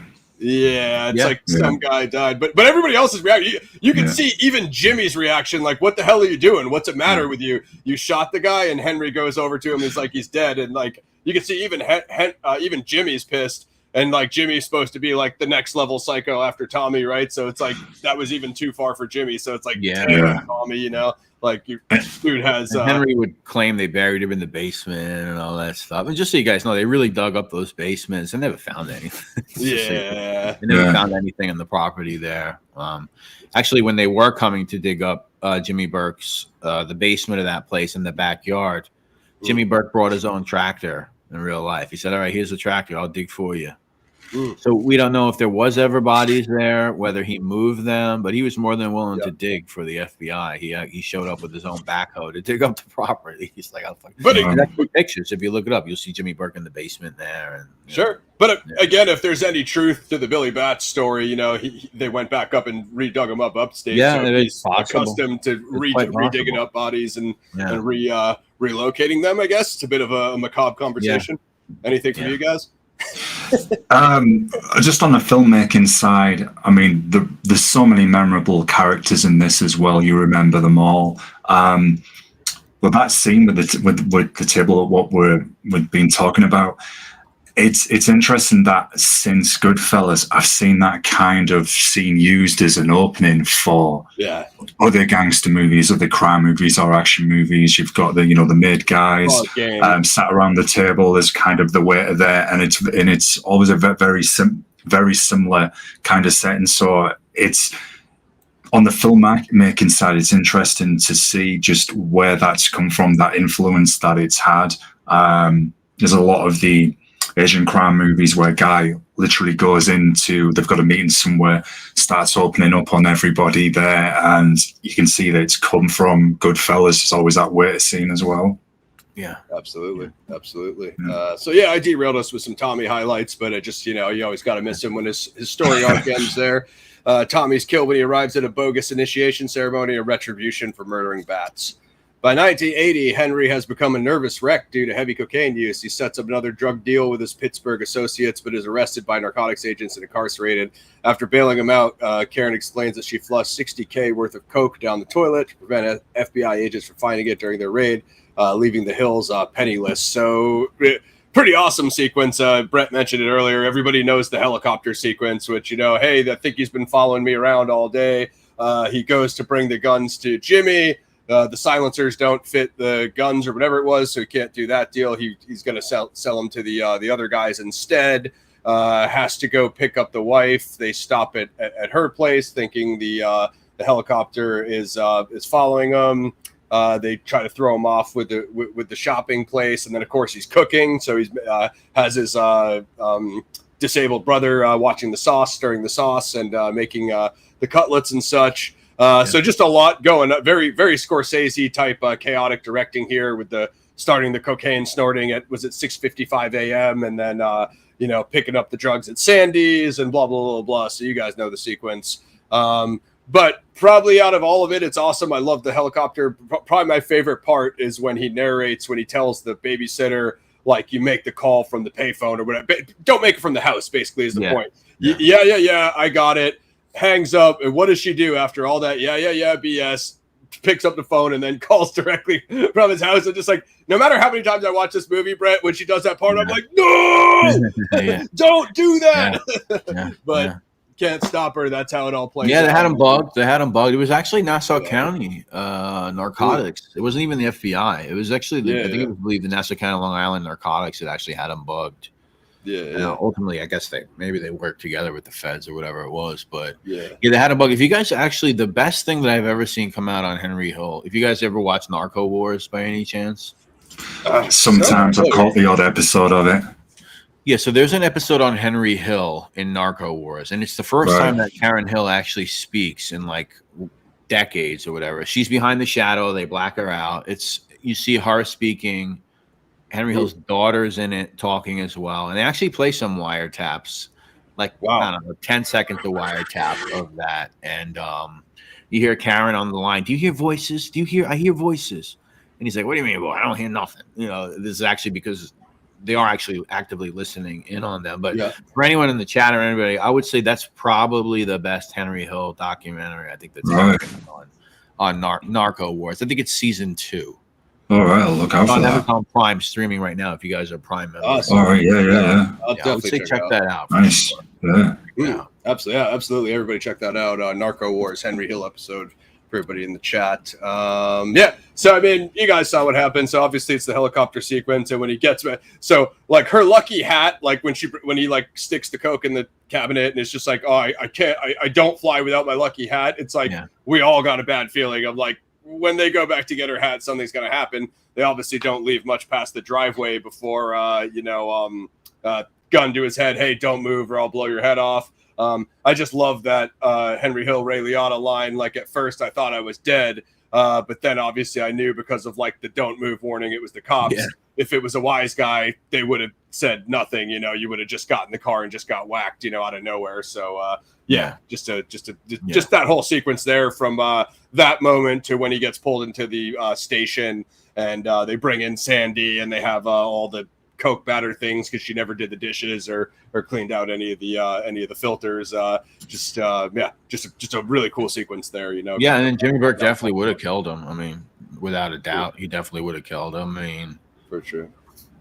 They killed a young kid who was like, I mean, I'm not laughing, but it was the kid who was like informing on the case, who was like, it was like Henry Hill's like landscaper kid turned drug dealer or something. It was a kid, not a kid, young guy, pretty young. Bobby Jermaine Jr. And they actually murdered this. They murdered him. They found out about him. Yeah, so they definitely would have killed Henry for sure. Absolutely. Absolutely. Okay. So, leaving the hills penniless, feeling betrayed by Henry's drug dealing and realizing that he's a liability, Polly gives him $3,200. This is when Henry gets out and ends their association. Obviously, in the movie, he says Karen's mom put her house up for his bail. I don't know if that's actually true, Brett, or anything came out on that. I'm not sure. Polly gives him $3,200 and ends their association. Now I got to turn my back on you. Jimmy at a diner is asked to travel to a hit assignment, but the request makes him suspicious. He that's the first time. That's got to be a typo anyway. Oh, Henry meets, I read it wrong. Henry meets Jimmy at a diner and is asked to travel to a hit assignment, but the request makes him suspicious. Realizing that Jimmy plans to have him killed, Henry decides to finally become an informant and enroll with his family in the witness protection program. Henry gives sufficient testimony and evidence in the court to have Polly and Jimmy convicted and moves to a neighborhood at an undisclosed location. In accordance with the witness protection program, Henry describes his unhappiness by leaving his exciting and turbulent gangster life, feeling condemned to living a boring average life as a schnook. I was going to ask you, Brett, did you find out where Henry went to? Did it ever say where he went to? He was all over. I know he was definitely in Seattle at one point. Okay, I think I know somebody. I know somebody who was in the program, a personal friend of mine who was in the WITSEC unit, and his handler was Henry Hill's handler. So wow. I know that Henry did I believe spend time in Seattle. Outside of that, I'm not sure where else he was. Arizona's pretty popular. He might have been there at some point. Sure. But he was definitely out west at one point. Yeah. Yeah, I read that like he got kicked out of Witness Protect when he was like still dealing in narcotics, and I think '87 they caught him, and that was Seattle area. Yeah, he was a mess. Yeah, a mess we've seen on Howard Stern so many times. I mean, he was a freaking mess for sure. Yeah. But some really good sequences there, from Polly turning his back on him to the fourth wall break that Gaz was discussing. I just want to dip back. If you guys have anything, you can jump in on it. I want to try to find that thing about that actor being the same dude that I found it.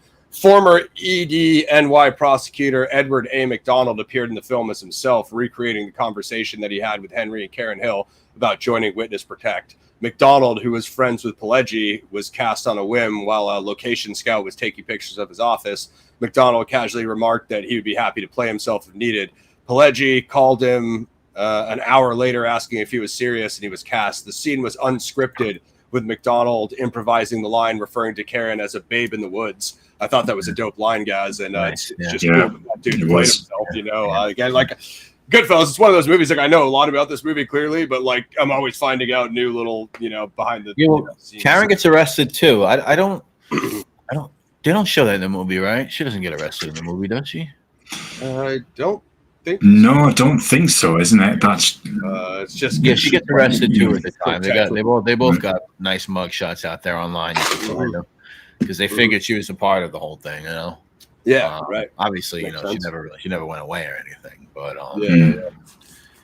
it's interesting, man. A lot of and then you got Tony Darrow, who you mentioned before, is complaining, or someone in the chat maybe, when they're extorting him, and they treat me like a half a fan, Yep. He's also like a knockaround guy. I mean, obviously he's not a gangster, but he did get in trouble some years back for like trying to extort somebody or something. He was connected somehow too. Yeah. Like a Canarsie, East New York guy in real life. Tony Darrow. A lot of interesting stuff. Yeah. Okay, so Jay just asked me. I know you want to talk about that fourth wall break in the courtroom, Gaz, but real quick, I mentioned this to you guys. I said I would mention who else played the characters. Oh, that's right. That's right. Yeah. I'll look for that. I mean, unless you want to jump in on that fourth wall break, Gaz, while I try to find this. There's actually a question from Slip that he asked quite a bit ago, so I'm going to try my best, Slip, to remember this. And it was a question for you, Brett, when I can find it. It was, Slip, could you pop it back there for us? Because I missed it. I know it was referring to basketball team. So could you pop that question? Yeah, I think it was something to do with it. He said the 1978. So Henry did cooperate. Yeah, he ratted out Jimmy with the Boston point shaving scandal, which is they had the Boston college players shaving points with basically cheating, whatever. Yeah, Fixing the games. Yeah. So Jimmy got in trouble. So Jimmy does go away. He dies in 1996 in prison. And he goes away for that point shaving scandal. And I believe he goes away for the murder of a guy by the name of Richie Eaton, who's not in Goodfellas, but he's the real life inspiration for Carbone's murder in the freezer truck. Yeah. Because they find Richie Eaton in a freezer truck in Brooklyn. So that was grimy. I'm sorry.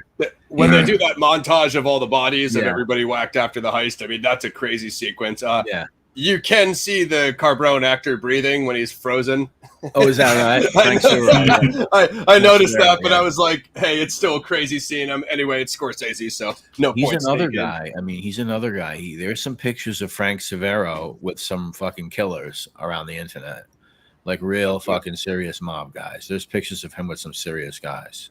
When I say serious, I'm talking about guys who like dismembered people and are currently in prison for life right now, you know. So he was another guy, Frank Severo, who has a very interesting Instagram if you want to follow him.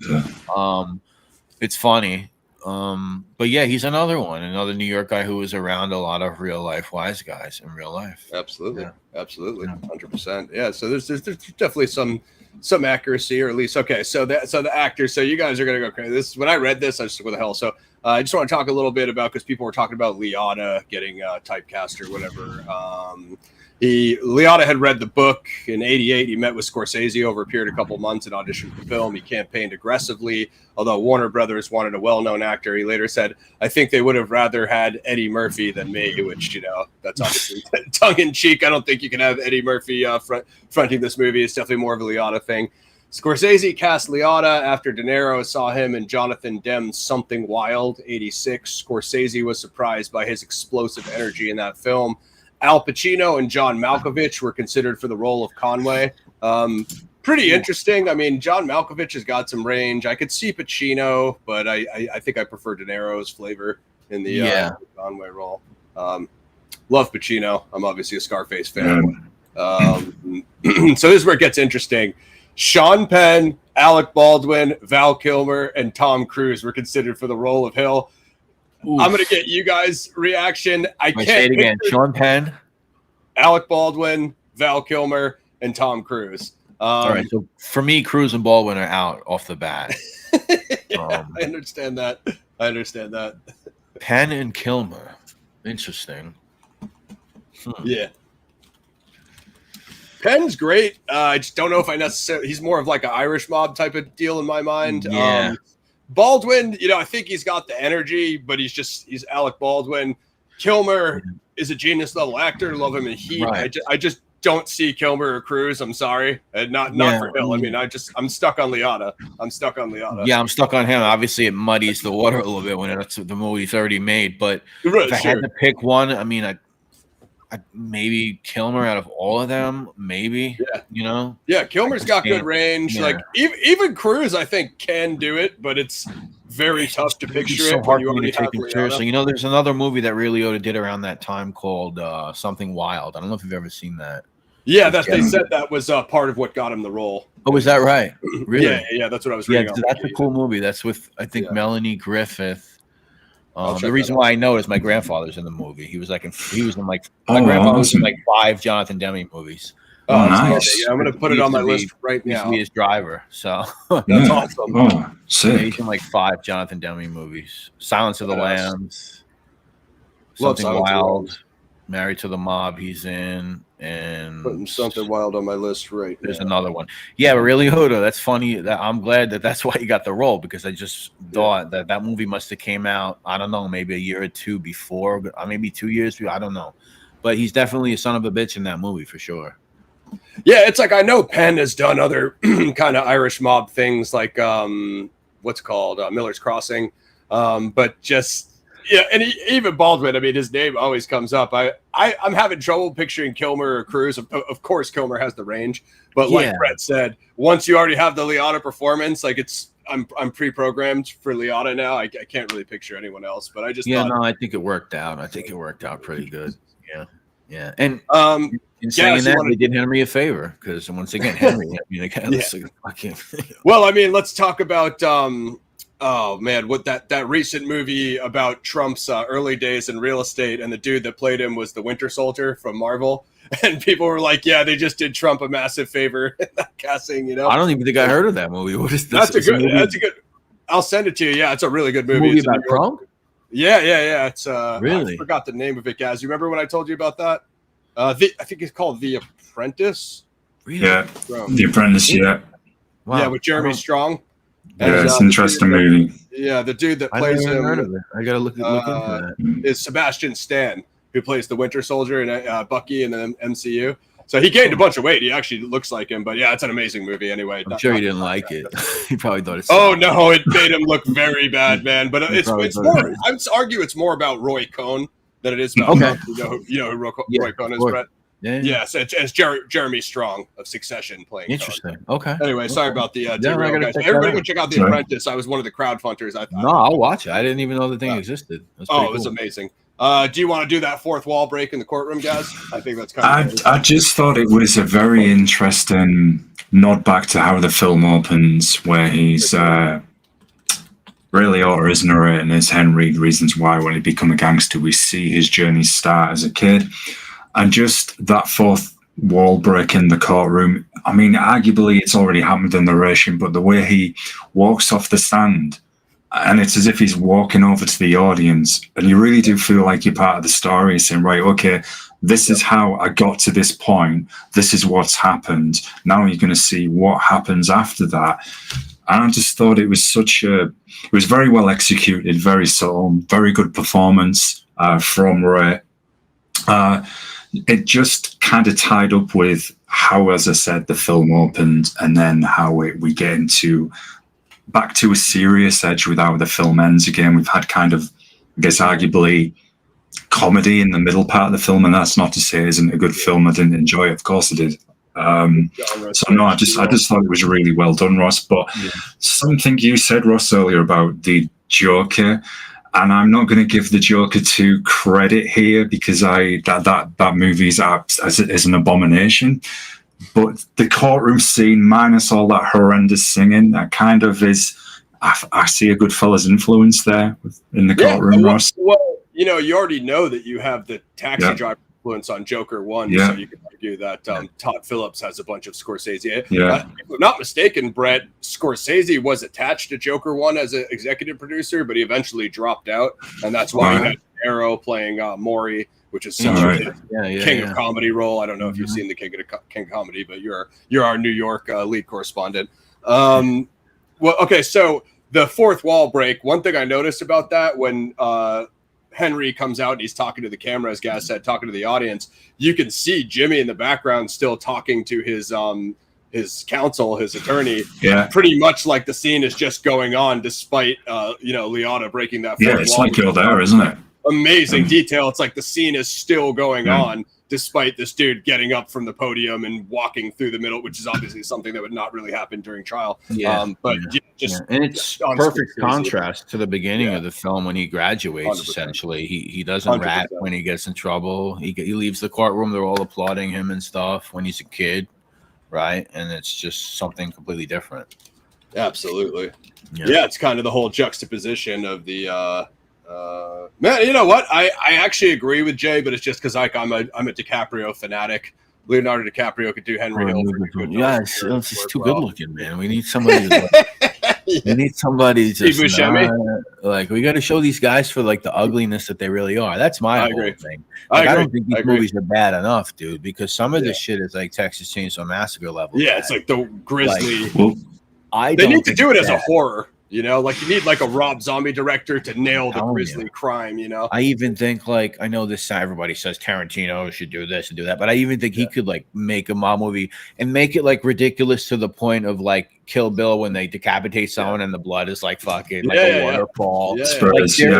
There is mafia crews that existed that were so brutal and decapitated people and dismembered bodies that you could kind of get away with that, I think. Absolutely, I agree. I agree 100%. I don't know, man. I don't think the movies are show that life and the things that some of these guys did for the horror that a lot of it was. I would like to see more of that. Maybe someday I can get involved involved with something. I guess the closest thing would have been like the Iceman, Brett, but I can't really remember how much of the gore they actually showed. Yeah, I don't know the Iceman because listen, we could do a Kolinsky. story on the Iceman one day if you want because he's a liar first of all. But I mean, you talking about the movie with what's his name? Who plays him? Yes, is it John? I forget his name. I've seen it so long ago. Yeah. I don't think it's a bad movie. The thing is, like, he's a liar. I mean, he killed people. Yeah, he killed like 5 people, but yeah, he wasn't a Gambino. Richard Kolinsky. I guess it's Michael Shannon in the movie. There you go. That's the name. Yeah. It's not a terrible movie. It's just made up. It's not real. Yeah. Didn't work for Roy DeMeo. He wasn't a fucking Gambino hitman. His story changes as the years go. Every time he did an interview, or wrote a book, there was somebody new that he murdered. Sure. Like, yeah. Well, once they start, this is a question I wanted to ask you, Brett. You would know this. It's my understanding that Hill got like at least this is what it says on Wikipedia. I don't know how accurate this is, that he got like a payment for this movie. Now, I thought that if you were involved in real crime, there's some law in the books that you can't profit off of it. Like you can't make a movie or can't make a book. Well, yeah. So they call that the Son of Sam law. Mm-hmm. Shout out Manny Grossman. They call that the Son of Sam laws, right? Because that's where it really started coming. So there's a problem with that law. First of all, not all states enforce that law. Second of all, it's hard because it's like, I mean, who are you to tell? Who is anybody or any governing agency have the right to tell somebody to tell their life story?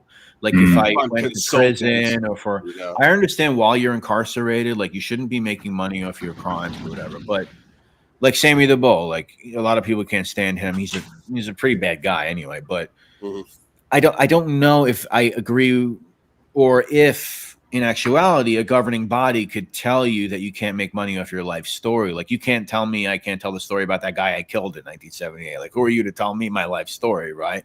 So I think there's a problem with it in that sense. And once again, not all laws enforce it.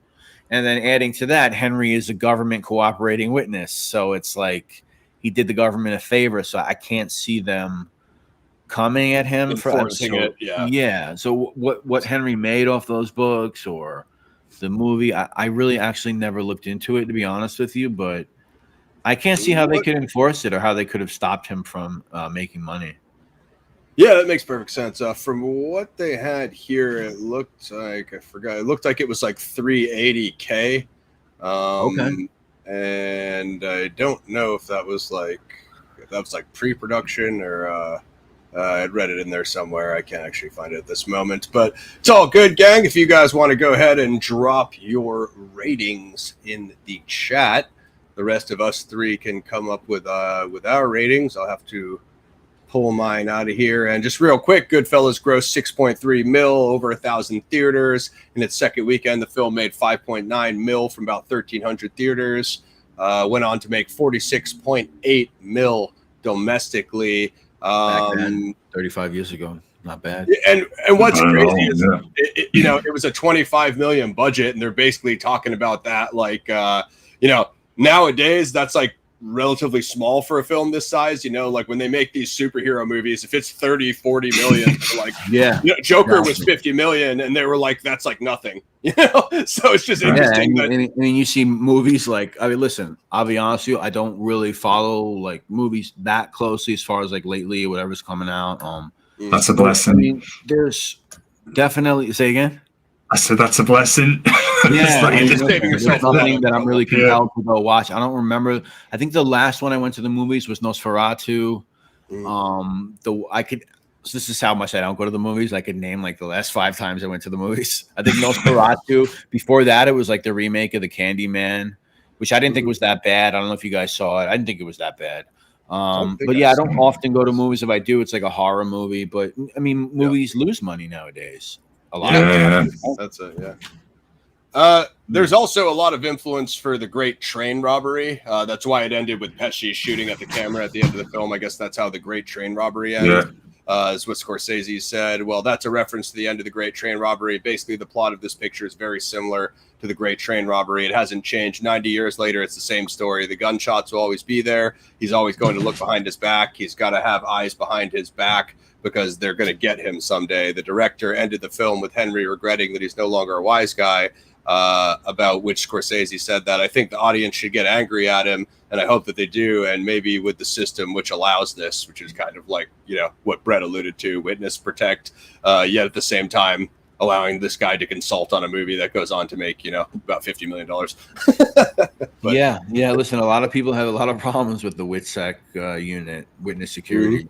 I get it. I mean, I hear it. A lot of 9.5s, Brett, you want to lead us off with your rating out of 10 on GoodFellas? 9.5 out of 10. Huh. It's interesting. It's interesting. It's take your time with it.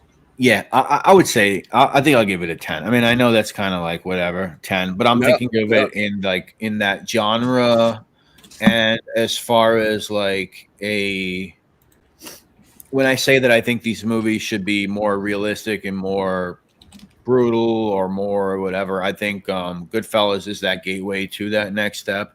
You have Godfather or whatever. You have a lot of romance, I think, in those movies, whatever, the family, blah, blah, blah, this and that, marriages, the opulence, whatever.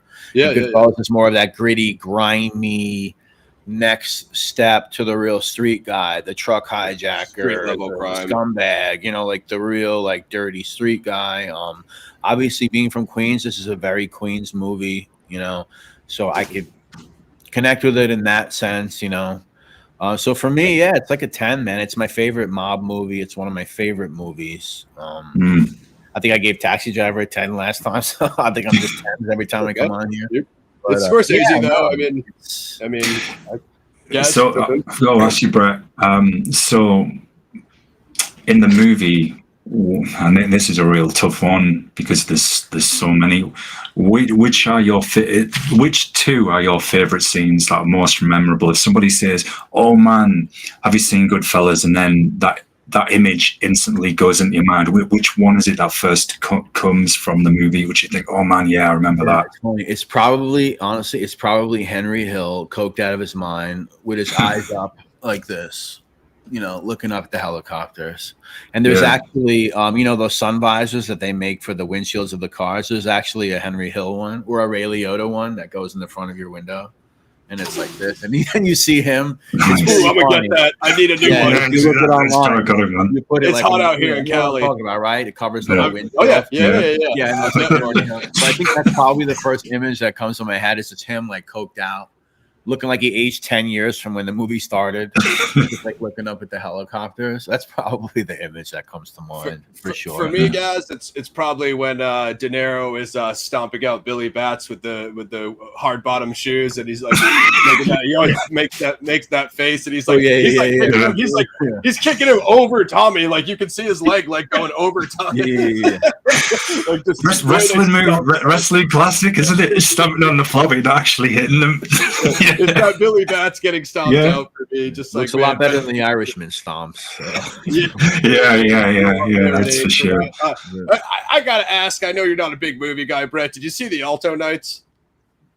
I want to see it. I did not see it. I didn't see it. Okay, so from the trailer, it didn't look great because I was like, I don't know about the De Niro doing both roles with the melting wax face. I'm not a huge guy for the CGI de-aging. Yeah. I watched it on a flight.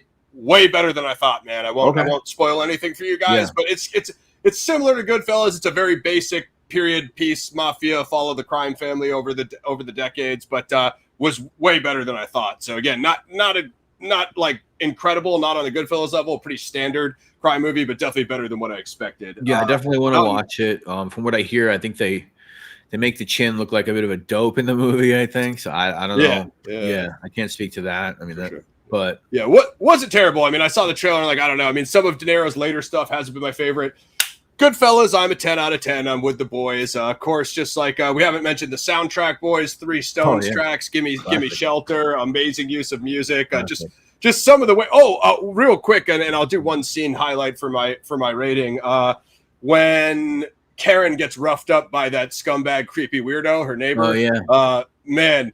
Henry comes out with the pistol. He's like, drops her off at the house, walks over where they're working on the car. He freaking pistol whips the heck out of the guy's face, and then he aims the gun at like his sons or whoever those kids were. And I'm just like, damn, don't you get like 5 years for brandishing a weapon in New York, Brett? So like, just right there, he had like multiple crimes. Like he's just assuming that because this dude, groped the neighbor, that they're not going to turn him in for pistol whipping him in broad daylight. I'm like, damn. But that's, there you go. You don't know Henry's wandering mind. You don't even know what's true with that. It's when he's looking at him in the rear view. He's just sitting in the drop top, and he's like, and he's like taking the gun out, and he's like, oh crap, he's gonna. I thought he was gonna shoot him like the first time, because I'm like, Henry's finally gonna snap. Like he out of Tommy, Jimmy, and Henry's the only one who hasn't snapped yet. I'm like, damn, he's gonna. 10 out of 10. Love Scorsese. Love Taxi Driver. Love Goodfellas. I'm Ross Batts. Well, I'm probably going to get the heat as usual. I'm probably with, where's Roro, between 8.5 to a 9. Still pretty reasonable. Yeah, Roro popped in.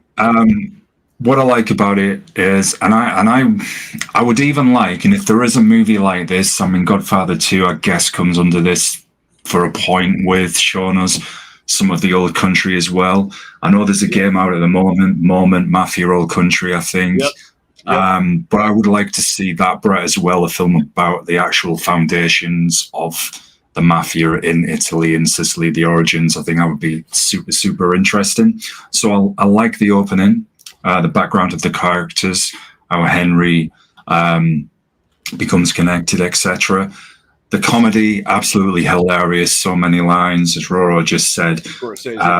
Karen, superintendent, there's a living in. There's just, I love that.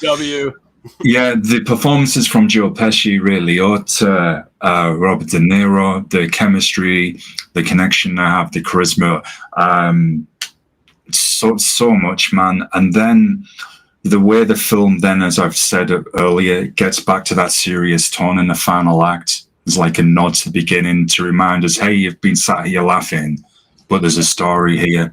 This is based on real events. This is what happened. So it's a real subtle way of doing that. It's kept the audience entertained and then reminded them, look, there's more to this. So, yeah, 8.5 and 9, easy. No, that's great. That's a great score. Yeah. I can't complain about that. Absolutely. Jay Weiss doesn't like the name of the movie, I think. So. No, so he was. So I read that out, Jay. That was on Wikipedia. So it was talking about how they were going to call it good. They're going to call it Wise Guy after the book. Scorsese initially titled the film Wise Guy. So do you prefer that title, Jay? Wise Guy versus Goodfellas? And postponed making it. He and Pileggi later changed the title to Goodfellas. I think there was more about that because there was a couple other projects. Like I think there was a series already called Wise Guys.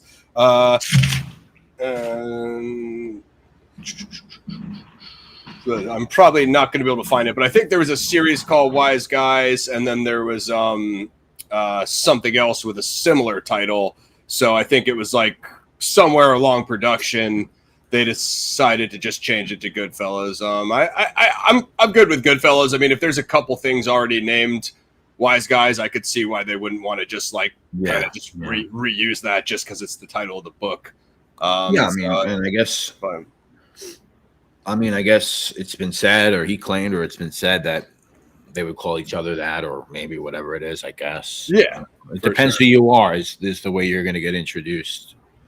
Exactly. Just like Donnie Brasco. Friend of mine, friend of ours. Like, that's all real. Yeah, Donnie Brasco. Oh. Yeah, exactly. I was saying that in the chat earlier. Okay, I found the thing. So it's Scorsese talking about after The Last Temptation of Christ. He saw Goodfellas as the third film in an unplanned trilogy of films that examine the lives of Italian Americans from slightly different angles. I assume that would be Mean Streets, Taxi Driver, Goodfellas. I love Taxi Driver. Didn't really talk that much about Italian Americans, but you could see clearly most of them were. Yeah, there's inclinations that the prostitute operation was ran by the mob, I guess. Exactly. He has often described the film as a mob home movie that is about money because that's what they're really in business for. 2 weeks in advance of filming, the real Henry Hill was paid $48,000. So it was $48,000, not $38,000. Okay, he sniffed it all, I bet. No comment, but it wouldn't surprise me based on the depiction of the that we see in the film. So yeah, if you want to see more about them changing the title, Jay, go check out the wiki. Man, what was the last thing that I was going to talk about? There was that, and I thought I had one other thing, but maybe it was just about that dude getting paid the money. But yeah, I don't know. It's a classic to me, guys. It's just like the 90s, like mob movies. They just don't make them like that anymore. Even some of the newer stuff, like I liked The Irishman, Brett, but it was so long that I don't think I'll ever watch it again. I mean, I liked it too. I mean, you know, there were some good parts that I appreciated about it, and yes, it's very long. My whole thing is, like I said before, thank you, Epic Freestyle. What's up, G78? Sorry. It's all right. Any of my subscribers here, make sure to subscribe to Ross's channel, please. And excellent. Yeah, I would really love to see, like, I know you said you want to see a thing about the history of the mob, and I agree, that's fine too.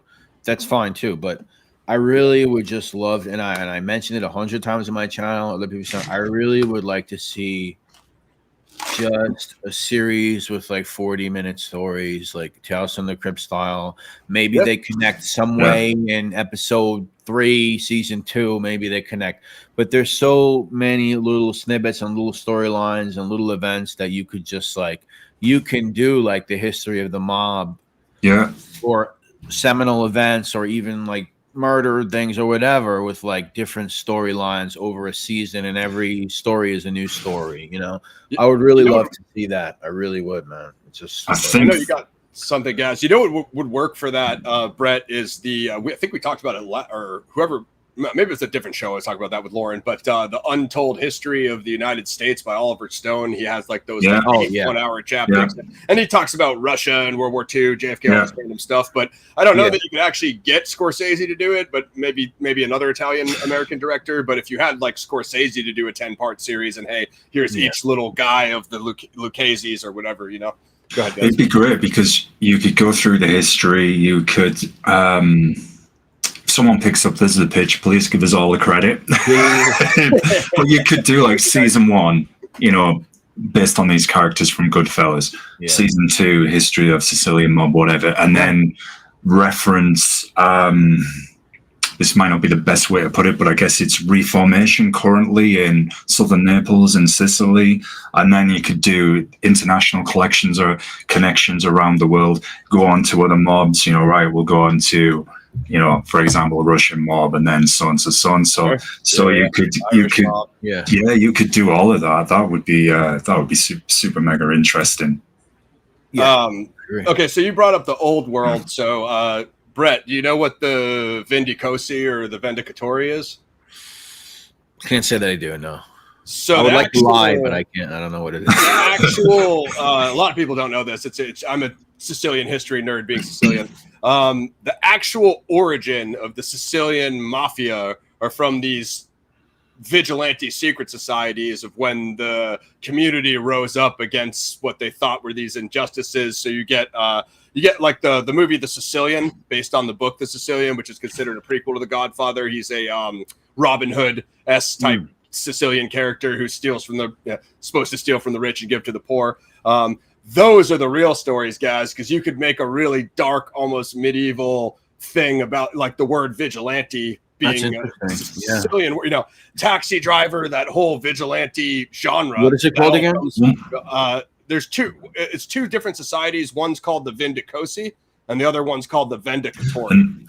An interesting thing, Ross. A lot of these, I'll say, world mafias, for want of a better terms, I guess, a lot of them have the roots in those like vigilante societies as well, that were very different when in their inception to what they became. So yeah, Ross, definitely. 100%. So I really like this. Go ahead, Brett. No, I do another channel outside of NYC Crime Spot. It's called 52 Topics with Frank Fiordolino, who is a former Bonanno crime family associate. So that's my other channel. He's born in Sicily, Castellammare del Golfo, and his whole family is from that area, which is big history of mafia out of there. Joe Bonanno is from there. All those guys are from kind of that area of Sicily. His two made men in the Bonanno crime family, his uncles, of course, he got involved in it. So that's interesting. I'm going to ask him about that. And if you're like really well versed on it, Ross, if you want to come on for a Monday live stream, we do a live stream every Monday outside of our other content. If you really are well versed on it and you want to come on and talk about it, I'm sure Frank would really enjoy that. You know? Yeah, absolutely. I'll brush up on it. I actually wrote a script, Brett, about the Winter Hill Gang, which is like Whitey Bulger. Like I know about the Boston stuff. The interesting thing is, like, you know, with the New York stuff, you deep dive it, you know, it is like Whitey Bulger is not a big thing in Somerville. He's from Southie. So when he comes over and takes over, because Howie Winter got locked up. So like for my family's from Somerville. So like for those of us, like, but then, you know, you get the movie, you get Johnny Depp, so it gets super overblown. But for like people from Somerville, they're like, Whitey Bulger, he's a pedo idiot. He does not represent like anything Somerville, really. You know, he kind of took it over. But yeah, I'll definitely brush up on the Vendicatori and Vendicosi. I would like to see like a dark kind of like Boondock Saints style like vigilante thing that just focuses on those, you know, and then it's like, okay, like Gad said, later on this became the mafia, sure, but it started out as something based on injustice. And for those who don't know, even when Italians came to America, you had the massacre down in New Orleans where Sicilians and Italians were targeted, lynchings, and so there was a lot of even Sacco and Vercetti, you know, a lot of Italian, you know, anarchist stuff that just, you know, the muddy. Did you see The Traitor? Traitor. It's an Italian film. No, I haven't seen that. So you should watch. I'm telling you to watch it. I haven't watched it, but my friend Frank Ferlino, who I do the show with, and other people, it's a foreign film, Italian.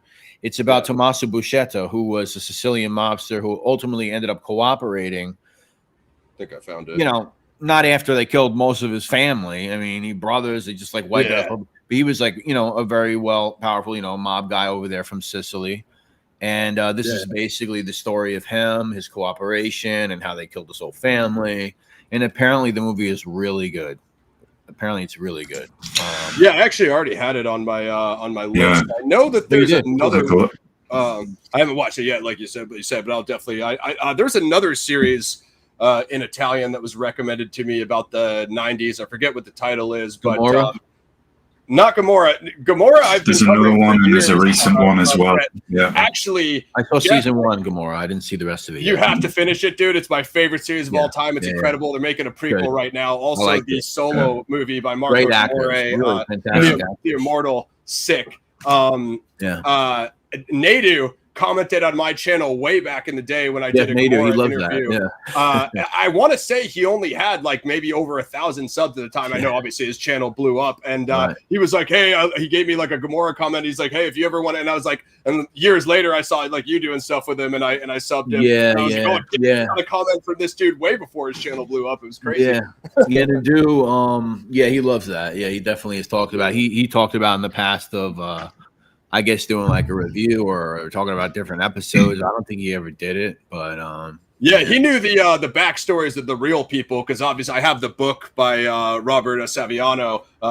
We'd have to do a whole solo show on him, but a lot of that stuff took place like in the 80s, 90s, and then Gomorrah, the show, actually like updated like kind of more modern crime going on. But we got a little bit off the GoodFellas interview, but that's how it goes with Brett here. You know, we cover all Thank you guys. crime. Appreciate it. It's been awesome, man. We don't want to hold them hostage all night long, so appreciate you joining us, man. If you want Brett back for Casino, definitely let us know in the comments or in the chat, and or anything else Brett wants to cover. And we appreciate you. And listen, guys, there's a lot of good mob movies. There's a lot of really bad ones, but the bad ones are just good. If you go on YouTube, there's some really bad ones. So bad they're good. Yeah, I've watched a lot of them. So Paul Sorvino's just in some like random stuff I've watched, just like Frank Vincent too. Yeah, they throw him in there, Have you seen any of this? Robert Loggia, some of his movies are a little bit over. What's that one where he's the Don and it's a vampire movie, and then he turns the rest of the family all into vampires? Yes, Ross, that exists. It's a 90s movie. It's comedy, but not for it. It's bad. Just like when he played a Cuban in Scarface. That's great, right? That's always good. It's fucking nuts, man. Yeah. But listen, guys, actually, I do have to run, but I do appreciate you having me on. No worries, brother. This was fun. appreciate it. If you guys want to ever do anything again, of course, I'm Oh, definitely, man. Definitely. Absolutely. We'll reach out. Make sure you guys subscribe to Brett at NYC Crime Spot. Amazing mafia channel. Thanks for your time, your information, your insights, answering all the questions. I super enjoyed it. Positive vibes, and have a mega sick weekend, man. And welcome on anytime. Anything you want to do, just reach out, man. Yeah, and just one last thing on NYC Crime Spot, I have my playlists on there, and there is a GoodFellas playlist there, which has biographies on the real guys and walking tours and street locations and tours of inside the actual establishments where these guys hung out. So you guys check out the GoodFellas playlist if you can. I appreciate it. Yes, sir. Def, much love, man. Brother. Appreciate you. All right, guys. You guys have a great night. Appreciate you. Much love. You too, man. You too. Thank you. Brett from NYC Crime Spot. I know there's bigger New York crime channels than his, but his is very big. I think he's around getting close to 30,000 subs now. So his walkthroughs are next level, and then the stuff he did with Manny Grossman, who's obviously the Son of Sam expert. Manny was in the chat earlier. He has a new Netflix series, Talking Son of Sam. I think it's a 3-part series. It's really good. Son of Sam tapes, or the Killer Tapes, I believe is the title. But anyway, make sure you and you can check out I think the stuff they both did together is still on Brett's channel, which was the Karen Wallstrom cold case, if I'm not mistaken. Shout out to all the Brett heads who came through. G78, Ro. We know, I know you guys are tight on the New York crime stuff. I'm trying to find the name of that damn Italian series that got wrecked. It's ill something. Dude, I remember it because we talked about it. Because we were going to take a look at it. Everybody knows I was a Gamora fanboy, and I was told that this is like the most hardcore like '90s thing. I actually have it on my IMDb list. I just don't. I remember when I looked it up, I couldn't find. Let's see if I can. I tried to Google it. It's I do remember us talking about this. Crime series '90s. Is that going to be good enough to find it? There's Gamora. There's another series a bit like Gamora, and I remember us talking about it when that Italian action movie we'd watched, The Beast, and that's when I remember us speaking about this. So now I know. I wish I could remember. Piovra, it's not that. It's just like wait, the best Italian. Okay, maybe this. Here's a long list. Maybe this will have it. Gamora #1. Yeah, of course. Thou Shalt Not Kill. Haven't heard of that one. I have seen 000. Have seen Suburra Blood on Rome. I see Inspector Montalbano coming up a lot. It ain't that. Inspector Nardoni. I guess they do a lot of inspectors. Oh, wait, it might be. It looks like that, but I don't think it's that.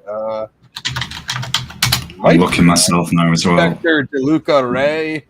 Inspector Il Commissario De Luca. It could be that, but I get the feeling it's also not that. Anybody who knows this stuff, feel free to jump in the chat. But it was that's chat GDP. Usually ask you, man. Yeah, no, I'm usually the Italian crime chat GTP, but Boss of Bosses. What the hell was that show called? Can we use a lifeline in the chat?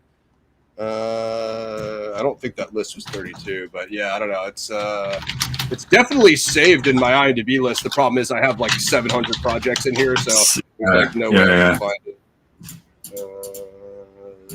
What are you guys talking about in the chat? I'm just thinking them. I'm literally screwed. Andrea. Yeah, no, Brett's channel is just, the guy's detail is, can't go wrong with spaghetti westerns. All right, I'll keep you guys, shout out to everybody who came through, especially all the Brett heads. What do you guys want us to cover next week? So we had Death Rides a Horse. I was also going to put up a poll if you guys want us to do Zodiac Goes to the Movies series part 2. Appreciate you, Brett. You're the man. Shout out to much love, Brad. Thanks a lot, man. Good weekend, bro. We could do Zodiac Goes to the Movies issue #2, which would be Rampage, taking us back to the Most Dangerous Game. The other thought I had was Jeremiah Johnson, rest in peace to Robert. So we got to get Robert. We got to get Brasco's in the mix. We got to get Robert Redford, rest in peace. Otherwise, do you want a Western next week? Do you want Death Rides a Horse? Or do you want Zodiac Goes to the Movies Volume 2? Rampage. So I'll probably be putting up a chat, and then we are going to come up with the horrors next month for Zodtober. Oh, Dog Day Afternoon is so sick though. I do love Dog Day Afternoon. You can't go wrong with Rocky 1, right? The film is just genius. Adrian! Yeah. How'd it go, Gazzy? Here, let me see if I can actually search my. Yeah, I'm still looking because I've just got me ill monster. I know it's ill something. Let me see if I search my watch if I can find it. Is it ill Cacciatore or something like that? Spiacente, we're still looking. So it might be Il Cacciatore, but nothing's coming up when I search that. All right, we're just gonna do it the hard way, lads. I'm gonna search by date added. I'm just gonna search my list. Well, Gaz tells you guys why he doesn't like Reservoir Dogs. Yeah, you'll never let that go. You will never let it go. Get him, Pixie. Don't let him out of here without getting on him. I know one of the Tremors sequels is a Most Dangerous Game influence, Gaz. I think it's Shrieker Island, so we'll definitely have to get that. We've got to do that. That's insane. So we've got to do Tremors that. Beats Most Dangerous Game. Can't get any more insane than that. I do want to watch, speaking of DiCaprio, one battle after the other, Sean Penn, DiCaprio, Benicio. So if Gaz and I check that out, we might get that on the list for you guys. And then The Smashing Machine is coming up with Dwayne Johnson playing our boy Mark. What's his name? And we've missed like those last 3 or 4 Scott Adkins, Gaz. When the time comes, we got to. What are you smoking, Jay? You know this is a Grimehouse channel. I don't know what Driving Miss Daisy is. Slip, you have the most eclectic movie taste I've ever seen, man. You really bust out some randoms. No disrespect, though. We're definitely going to get some of your picks for horror on next month. Red Cloud brought up Warfare earlier. I do want to check out Warfare. I haven't seen it yet. Long Goodbye. The Mark of Zorro. Zodiac. We got dude. What's this? What's up? I know it's not this because it's just popped in my head. This Il Commissario as well. Il Commissario Riccardi. That sounds familiar. A crime drama based on novels by Maurizio Di Giovanni, which first aired in 2021. I'm sure that's not it. I know it isn't. That sounds familiar, actually, though. The title sounds a lot like that. I'm just gonna scroll through extremely slow until I find it on my list. So we're just gonna do a bonus overtime with you guys. Oh my god! But I bet he wouldn't like Dog Day Afternoon either. Gaz, fight back, Gaz, fight back! Don't let him get you. Have to fight it's back. All right. As I said, anything. We did Dirty Harry 1. Yeah, we did the first one. I would definitely be down to cover Dirty Harry, all of them. Series. Fight back, guys. Oh, I'm just going with that. I'm always going to be in a minority with all the crime heads. You do like Dog Day Afternoon, though, or should I just drop you off the thread? The street. I'll have to watch it. Though I cannot. I don't even know if I've seen it, so I can't say. I don't think it'd be up your alley. I'll say. If it's just 4 guys again stood in a room talking to each other, I'll be. No. It's I don't know who directed Dog Day Afternoon, but it's an early Pacino. I probably like it then. Yeah. Hopefully, we'll see. But I'm weird, man. I guess it's kind of the Eastern mind focus, as we said last time. Let's put it right, if it had been 4 members in the room who were part of a samurai secret ninja society, something like that, I'd have been having a very different conversation. Guys, everyone thinks it's boring. But we need Mac back. We need to give you guys Mac's social media so you can troll him, because I don't know if we could do Heat without Mac. Heat is so nuts. Yeah, well, that's one of Mac's classics as well. Whoa! Holy crap! There's a serious allegation leveled at Gaz by Pixie that the Crow remake is one of your favorites, guys. Yo, Pixie. Oh, I know what you're trying to do. You're trying to get us to go off because there was those weeks and weeks of me virtually having a heart attack when Ross was trolling us every week with the Crow remake. The reaction was just... I do not want to relive that movie whatsoever. I would rather sit through 20 shows of Reservoir Dogs non-stop than go through that absolute abomination. Even Gaz said the Crow remake made Reservoir Dogs look like The Godfather. So. It's just, dude. Honestly, it's one of the. It's got to be one of the worst movies we've covered. I'm struggling to think if there's been anything worse. It is. Subterna is on Netflix now. Oh yeah, that's supposed to be all right. Yeah, it's pretty good. I'm a few episodes in. Gaz reco Nice. that. 1992, I think, is Liotta's last movie, so I've floated that. And then I still need to catch up on these animated Watchmen Part 1 and Part 2.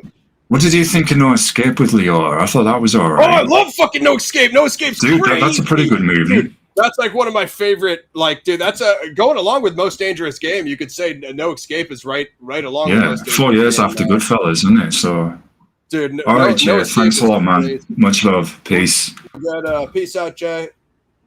I'll get to Cooper when I can, my man. I'm probably gonna read what's it called? The Dan LeClaire one next. I have the hard copy of that. We might do Rampage. Here's one, Ross. This sounds good as well. We should look at El Metodo Fenoglio, a 2023 crime series set in southern Italy that explores a relationship between a police sergeant and a mafia boss. That could be good. That sounds really good. Jeremiah Johnson, of course. Rest in peace. Redford. I know I have it on this list. I just got I added I went through this period where I added a crap ton of Italian crime I remember projects to my list here, and a bunch of the vigilante stuff as well. It's not called Cold Summer in English, is it? I don't believe so. It might be though. What's the Italian? This is that one I was looking at. Original title: El Metodo Fenoglio. I'm gonna find it, even if every last one of you mofo's drops out of the stream. We're gonna make sure that that we get this on there before we. All right, well then. Okay, I think I'm coming to some of my crime stuff here. The killing has come up a lot recently. Telephone, I think Horan put me on telephone.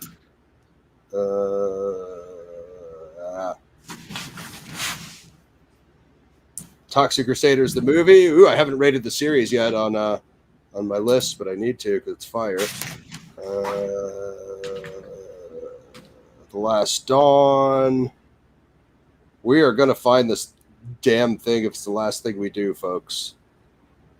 I heard Midsummer's good, that cult movie, guys. I haven't seen it. Yeah. Jeremiah Johnson, for sure. Bro, I want to see Bringing Out the Dead, too. I think when I watched that, it was damn near the 90s, and it's obviously Nicolas Cage and Scorsese. I just wanted to see how Nicolas Cage did in a Scorsese movie, really. Or maybe Pixie wants us to cover Freaky Friday or something that's on at the theatres at the moment with Jamie Lee Curtis. Would that be one of your favourite movies of this year? Would you want us to cover it? If she's a Jamie Lee Curtis fan, it's probably just Halloween 1. I mean, there's always Leprechaun 4, Leprechaun in Space, guys. Can't forget that. Oh, God, yeah. Those movies are hilarious, though. Hilarious. And in fact, I think there's one, is it Leprechaun 4 or something, where he has the rap battle with Ice-T?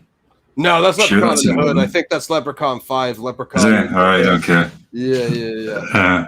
Leprechaun 4 is. I want to watch Thief with James Caan, 81. I heard that it's an awesome grindhouse movie. It's nice. It's supposed to be a big Tarantino influence. He's always ranting and raving about that. Oh wait, here we go. Okay, I'm coming to some of my crime stuff now. I love all the Swamp Thing movies. I've got a huge hang on. Here's all my horrors. Saburo, the Beast.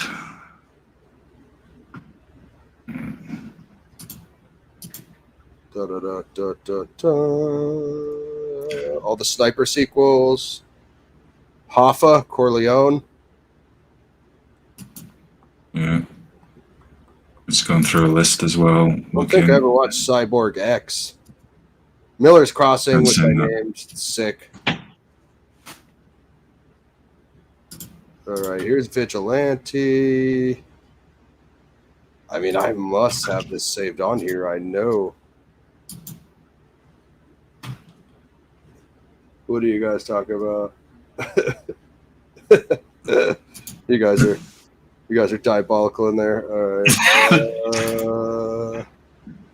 Yeah, welcome to a PXM meeting. This is how we do. Just sat there like, exactly. oh, yeah. Welcome to Paradigm Review Show, where I scroll through my 700 movie IMDb list and occasionally glance at the chat. Yeah, but you guys with random.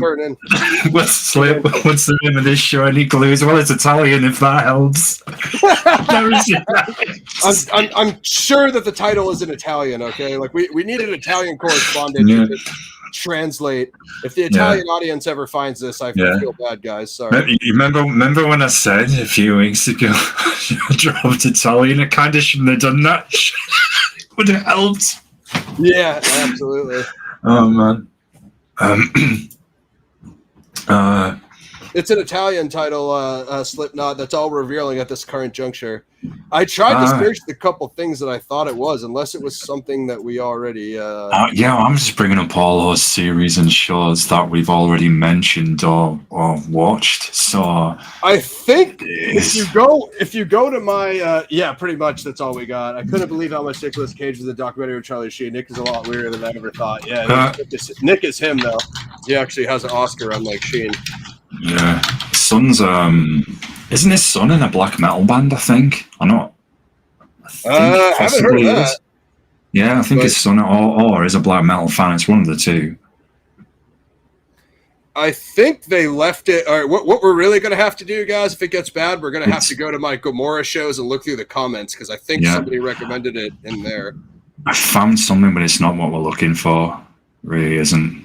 Yeah, Inspector Montalbano, that's not it. Yeah, I saw those two. I thought it was called something like Il Cacciatore, but now I can't even find anything that is remotely close to that title. I remember the conversation, but that's about no help whatsoever. But I do remember us talking about it because it's when, as I said, we watched some of these series, some of these movies, and that's not helpful. But thanks again for everybody coming through. Much appreciated. Much love. We will be. We will be doing something for you soon. As always, any recommendations for us to cover a genre or something or connected to something related to the channel or an area of history, we can do that for you as well. We're going to our backup, guys. I'm going to go through my Gomorrah shows and look through the comments and see if I can find it on there. I'm pretty sure that's where it was. Where it was recommended. I should have set some elevator music playing while still looking. Jeopardy. Alex, I'll take a random 90s crime Italian show for the daily double. Yeah. And I see the comment from Sit Down with Jeff. But actually, how many shows did I do on Gomorrah? Did I do more than one? You did the one with Kara. I did season 3 with Kara. Yeah. I guess that's maybe it was on Instagram. Yeah, I don't know, guys. I'm gonna have to tap out. I couldn't find it. I failed, but I'll go back to the drawing board on that one and see what I can find.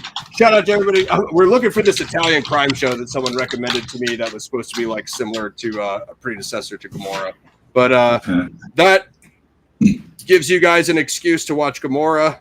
And who knows, maybe me and Gaz will tune in next time when we find that. And if we do find it, I'll put it in the comments for you guys.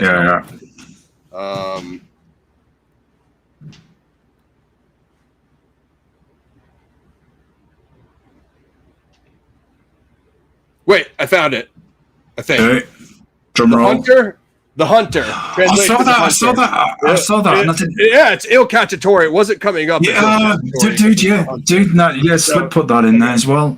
So this was recommended to me as people that like Gomorrah. Thank God we found it. So, and I had it on my list, but it wasn't coming up because it was an English title. Italy and the Mafia were at war in the early 1990s. Saverio Baroni, a determined young prosecutor, steps in to fight the innocents caught up in the carnage. The Hunter, Il Cacciatore. Right. We'll get on it for you, folks. We'll get on it. Il Cacciatore, Il Capo di Capi. All right, guys. Hope you enjoyed it. Shout out to Brett from Crime Spot, or NYC Crime Spot. Go subscribe to his channel. Shout out to all the Brett heads, Crime Spot heads who came through. Il Cacciatore, we found it. Okay, GoodFellas, 1990. Rest in peace to Ray Liotta. Rest in peace to Frank Vincent. We're gonna do a poll for next show. So either Death Rides a Horse, Rampage, or possibly Jeremiah Johnson. I don't know. I'll probably give you guys 2 or 3 options on the poll. So we'll do that, and then after that it's Zodtober. So get your horrors in. We're definitely gonna do The Keep. We're definitely going to do Anthropophagus. That's a recommendation from Slipknot. And we're going to get a couple of years next month, Slippy's October, baby. Woo! Get your donos in for the main series, the Zodiac Files episodes 5 and 6. And as always, like, sub, share, click the join button for a membership. Join guys at Mosh Shinobi. We are sorry about taking 35 minutes for finding that title, but that's how we do the show. The most well-researched show in YouTube history. Oh, the professionalism is just overwhelming, isn't it? I mean, I think we got probably like standard in itself. Yeah, we definitely got the Robert De Niro interview coming up soon. There's no reason why we shouldn't. For some reason, my camera is deciding to blur me out, and that must be a sign that guys, that it wants us to. My camera can't take anymore. Why does it just go crazy with this autofocus? I don't understand. Yeah. All right, guys, that's that. Like, sub, share, click join button for a membership.